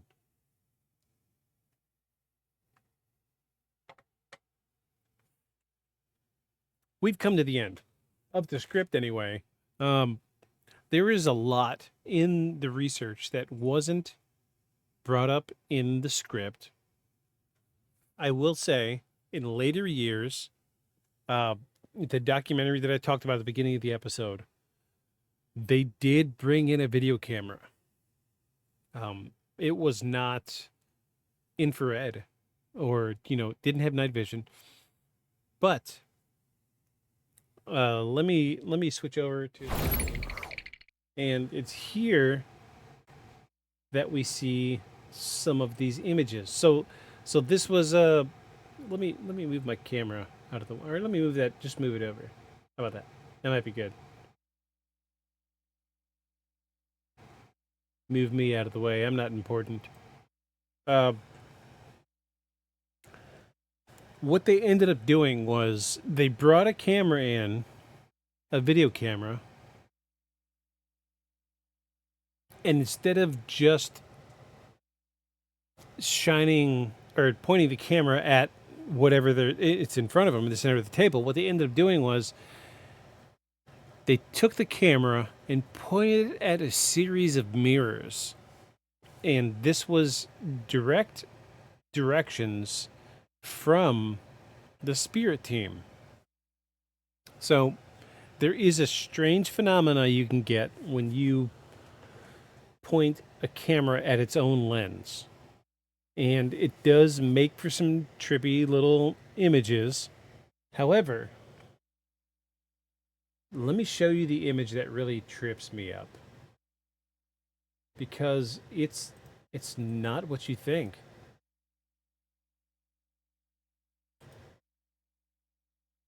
So this is one of the images, and geez, I need to pause it. This was actually pulled in 1997. This was video from the Scole Experiments, and I've seen this video in the documentary. And this light moves very strangely, very, very strangely. It doesn't move at all like you think it moves. It is an absolutely bizarre moving light. I couldn't tell you how it's done. I really can't. I have no clue. This is one of many that came pulled from video. This was another one that came from video. And the face gets closer to the camera. It backs off. It moves a few times.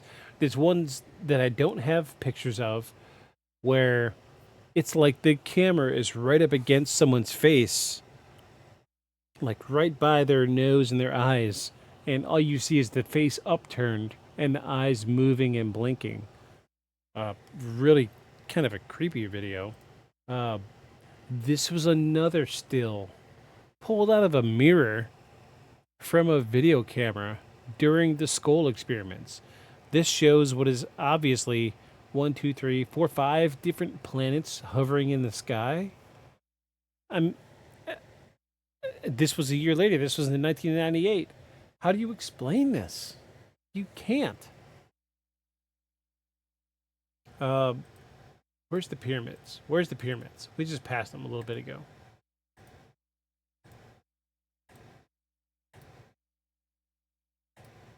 Come on. Pyramids.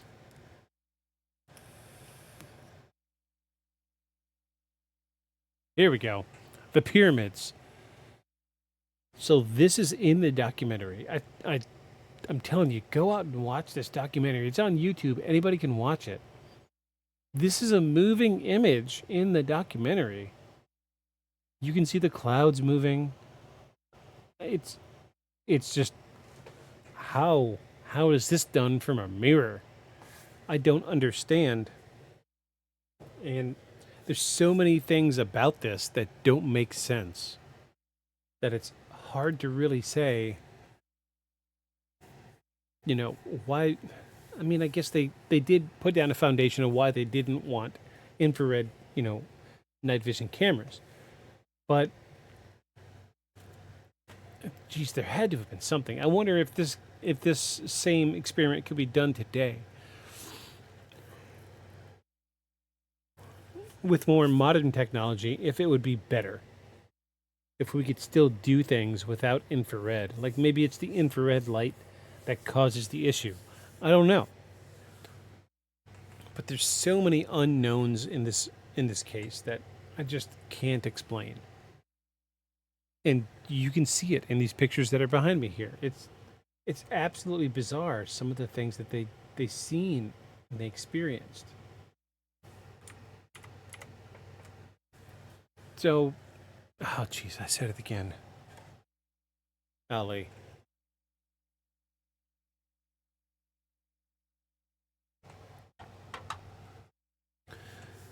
This is one of the rare circumstances, and not just for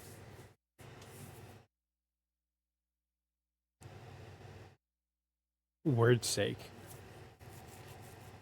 but this is legitimately leaves more questions than answers. Absolutely. It makes me wonder, this is the part where I would put on my tinfoil hat, but it is in pieces on the floor underneath me. This is the point where I would put on my tinfoil hat and say, why are we suppressing this information? Why isn't it being told? And it makes me wonder if there isn't something out there that doesn't want us to know this information. Like, why isn't this world known? Like, when I stumbled upon it, I couldn't tell you, how I did it, just by happenstance, trying to find a new podcast or something. But um, it really makes you wonder why, after all this time, all of this evidence, it's not being taken seriously. And go out and watch the documentary. It's free to watch on YouTube. Just look up the Scole Experiments. It's like an hour and a half long. Check out the documentary. It's really, really interesting. And they're going to play the audio clips from the seances. They're going to play the video from the seances. There's quotes in there that you didn't hear from me. There's so much involved that you just don't hear on this podcast that you can watch for free on YouTube. So I challenge you to go out and watch it. If this really tickles your fancy, go and watch it. It's there. It's free to watch. I promise you, folks. I watched it today. It really puts the cherry on top of everything that we talked about here tonight. And we've come to the point where I need to explain my beliefs about this. Like, what I think is really happening. And tinfoil hats on, everybody. I think this is real. I really do. I've seen enough photo and video evidence in the last 24 hours to convince me that this is real. I do. I completely believe it's real. And it's not just the photos and the videos. There's a full backstory to this that we are looking at the most thorough and box checking and detail oriented debunkers in Europe tried to pick this apart and they couldn't. The Society for Psychical Research said, this is real. But we're still sitting here trying to decide for ourselves. And I think this is real. I think this is absolutely real. And I could not tell you why. And it's beyond me. More people don't know about this. Like, how did it take me 30 plus years of listening to paranormal stuff to come across the Scole Experiment? I don't know. I really don't know. And I can't help but feel like maybe there is some type of government suppression here, because it comes down to hope. In a nutshell, it boils down to hope. What you're looking at is people are afraid of death. It's always been the thing. People are always afraid of death. And when you're afraid of death, you will do whatever you need to do to preserve your legacy today on this earth, and do what you can to preserve that legacy for afterward. However, if there was proof out there that life after death does exist, and it's not doom and gloom, and you become this energy that I can't explain, that tears apart religious foundations, for starters.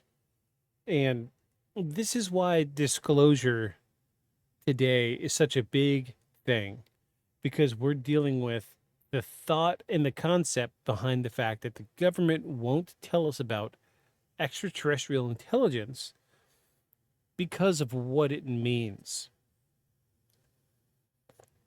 All right? Tinfoil hats on, everybody.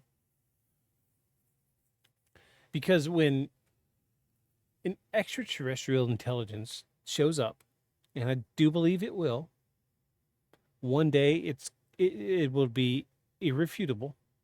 It will full disclosure will happen.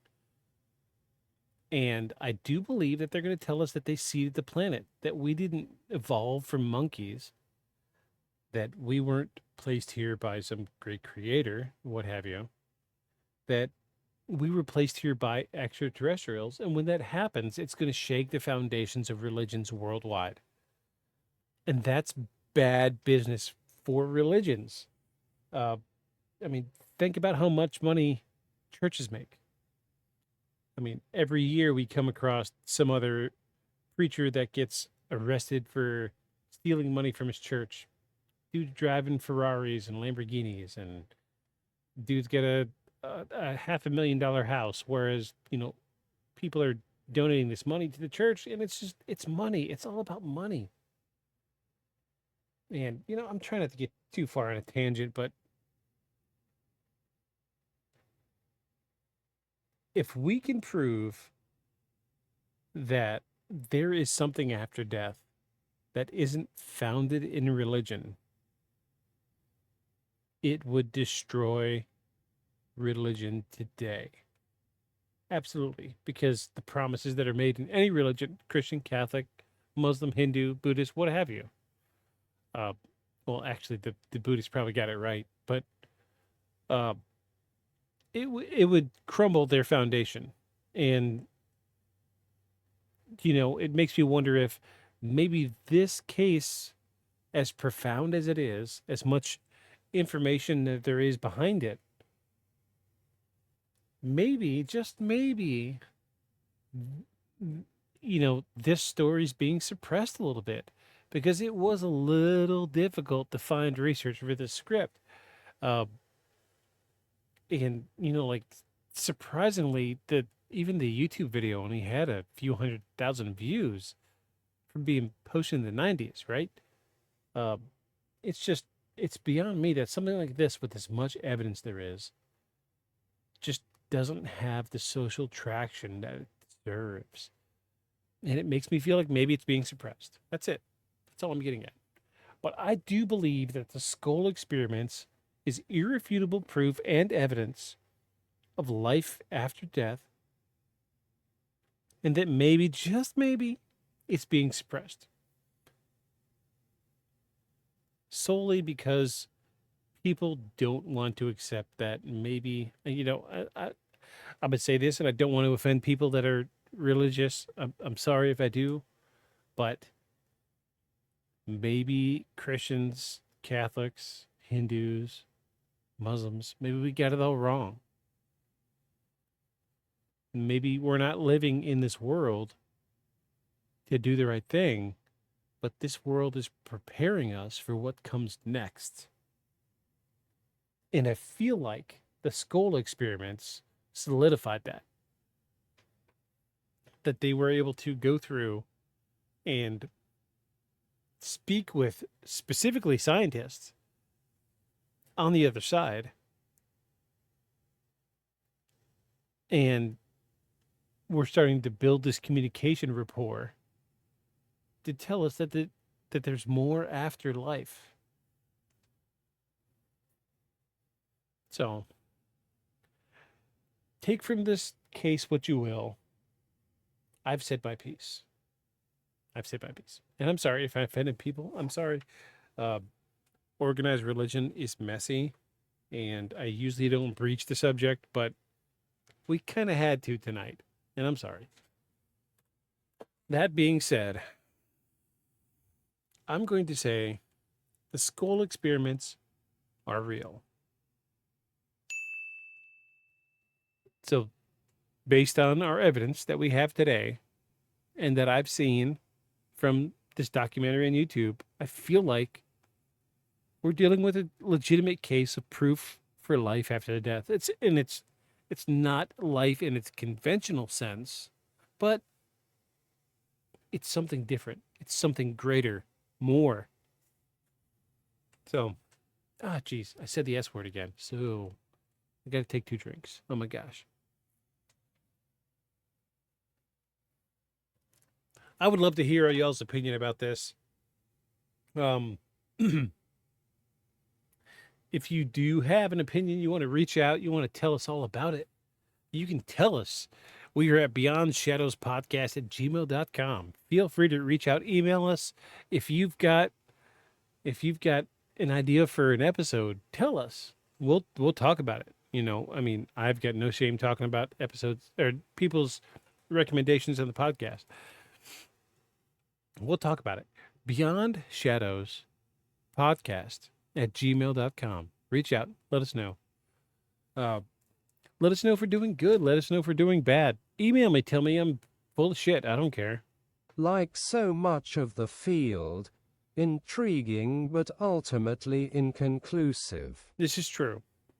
And unfortunately, that is what we're dealing with, is inconclusivity.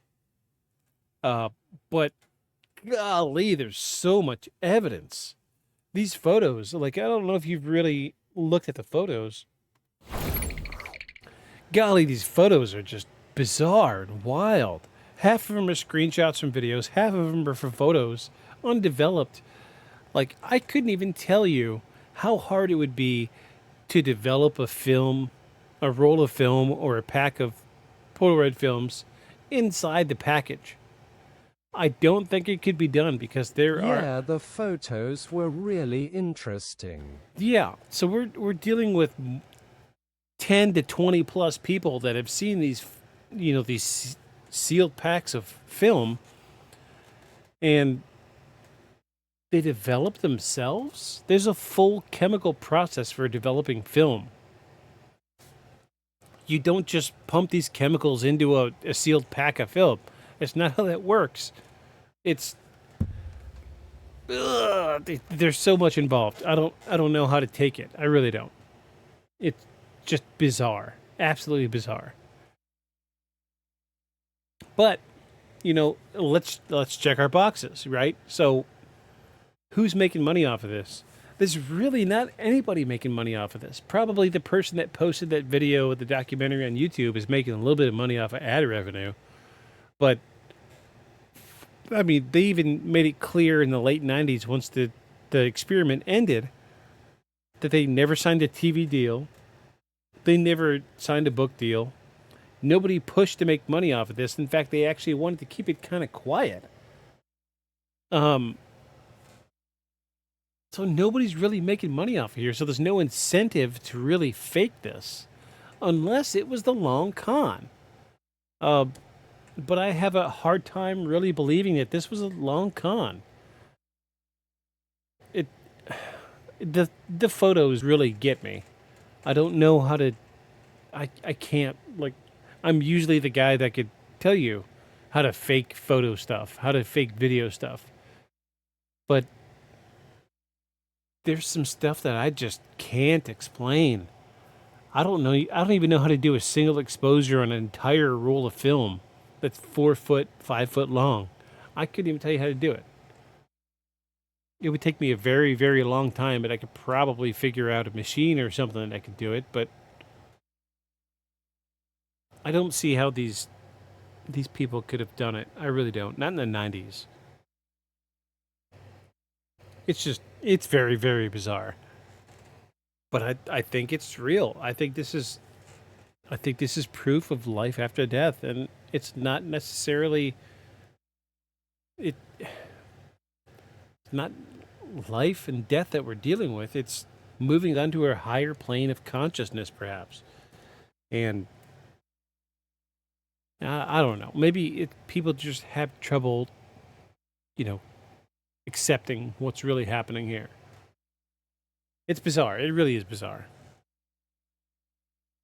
So, oh, jeez. I said the S word again. Let me take a drink. Oh, my gosh. I will say that in some of these really long exposures, so like the entire roll of film, this was brought up in the documentary, and it was a list of equations that came on an entire roll of film that had to deal with quantum mechanics. And at the end of the equation, there was a signature that was an exact match for Thomas Edison. I don't know if it's listed, showing behind me. I don't know if I got that photo or not, but it's in the documentary. They showed a side-by-side image of Thomas Edison's signature and then this roll of film with the same signature at the end of it. And I don't even know how to process this. Like, surely, yeah, right. Like of all people, Thomas Edison should have his fingers in this pie, right? He should be helping. Sure. Oh, I think that's it right there. Hold on. I think that was it.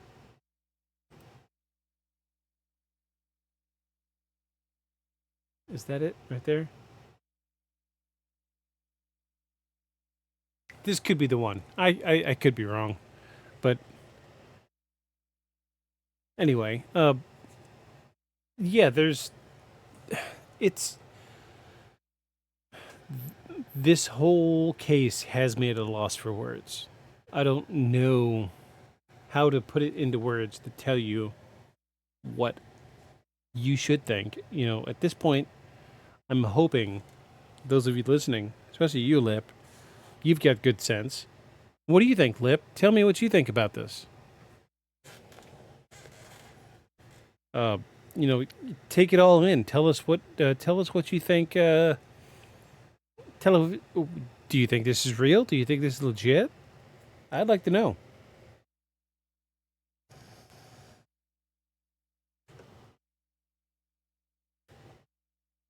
But we've got so much going on here.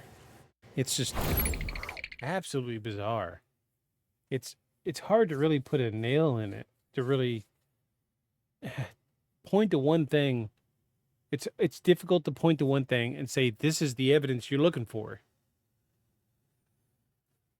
I mean, it just feels off to me. It does. Sure. Yeah.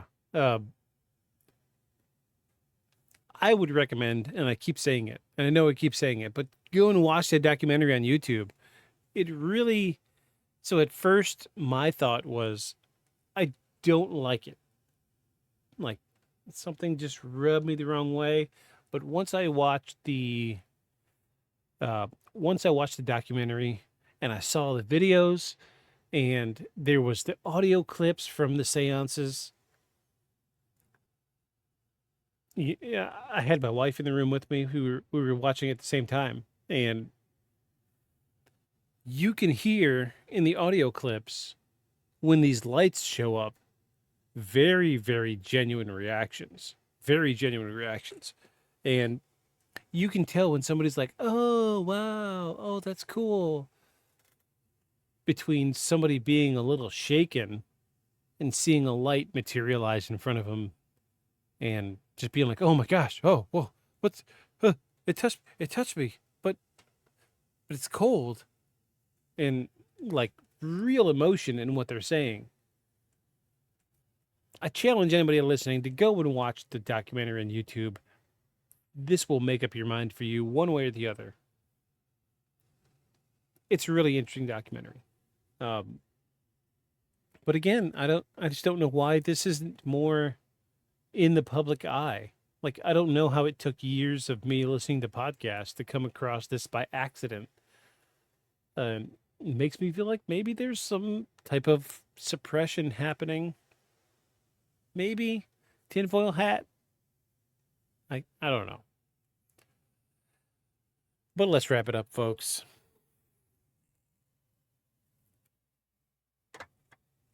Lip, glad you're here again. Glad to have you. We had a good little showing at the beginning of the episode. The Great Hef showed up. Hefner was in chat, and Hefner is the one that got me into streaming. He's my guy. We go way back. We've known each other since middle school. Good guy. Good guy. I was glad to see him in chat today. That made a big thing for I felt it in the heart. I really did.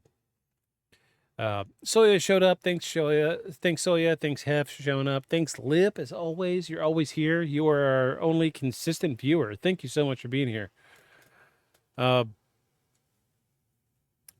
I hope this episode tickled your fancy this week. I'm not sure what we're going to do next week. Yeah, it was a good episode. It's a cool case whichever way. Yeah, it's very interesting. Very interesting. There's so much detail. There was a lot of reading. I'm not going to lie. There was a lot going on. A lot to digest. And I'm glad you stuck with me. Anyway, always very glad to have you, Lip. You're my road dog. You're my dude. Dude? I say dude. I don't know your gender. I'm sorry. I know people get touchy about that subject right now, but anywho, it's glad to have you. Glad to have you here. Let's shoot next week for a cryptid. We haven't done a cryptid in some time. So, let me put that on the dry erase board here. Otherwise, I will forget.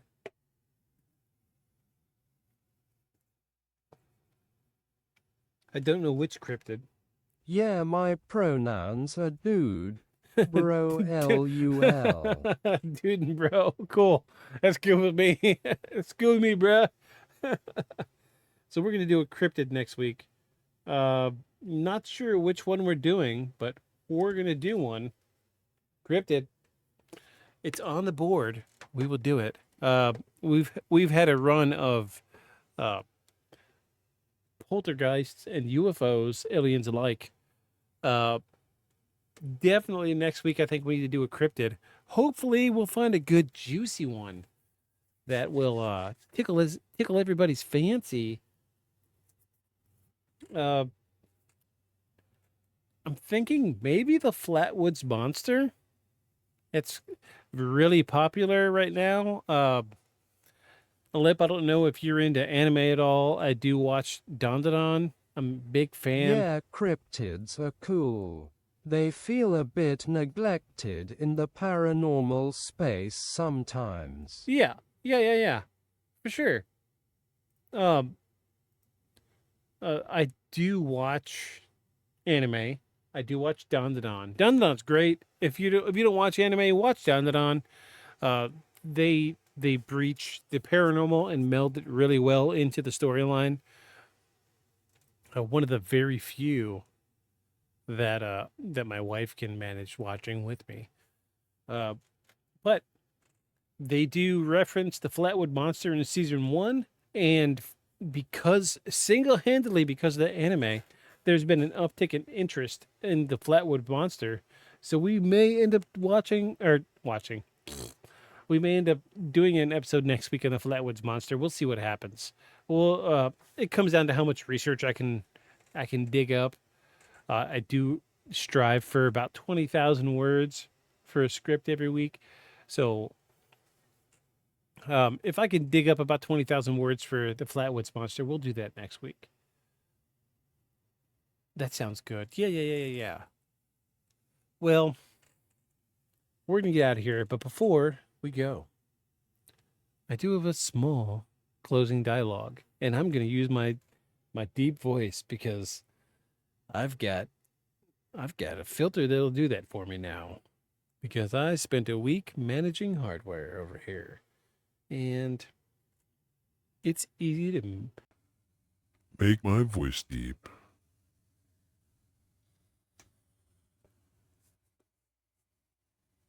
How about the sound effect first?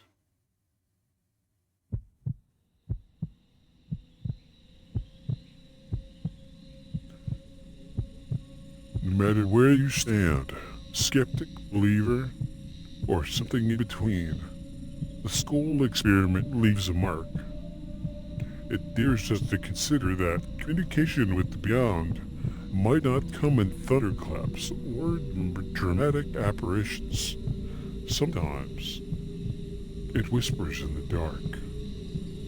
A soft pulse of light, a voice on the edge of silence. But no matter what you do, make sure you follow us beyond the shadows. Good night, everybody.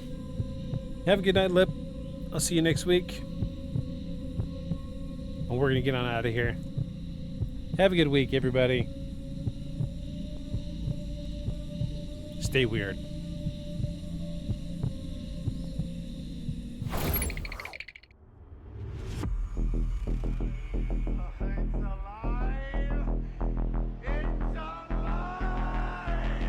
A creature like that. How would it ever die? And this monster starts running right at me. Annihilated by nuclear bombs.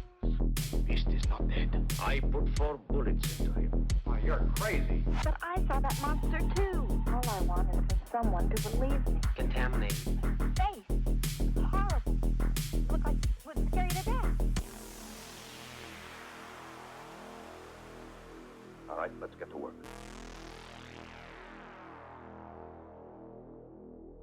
Feel the shadows.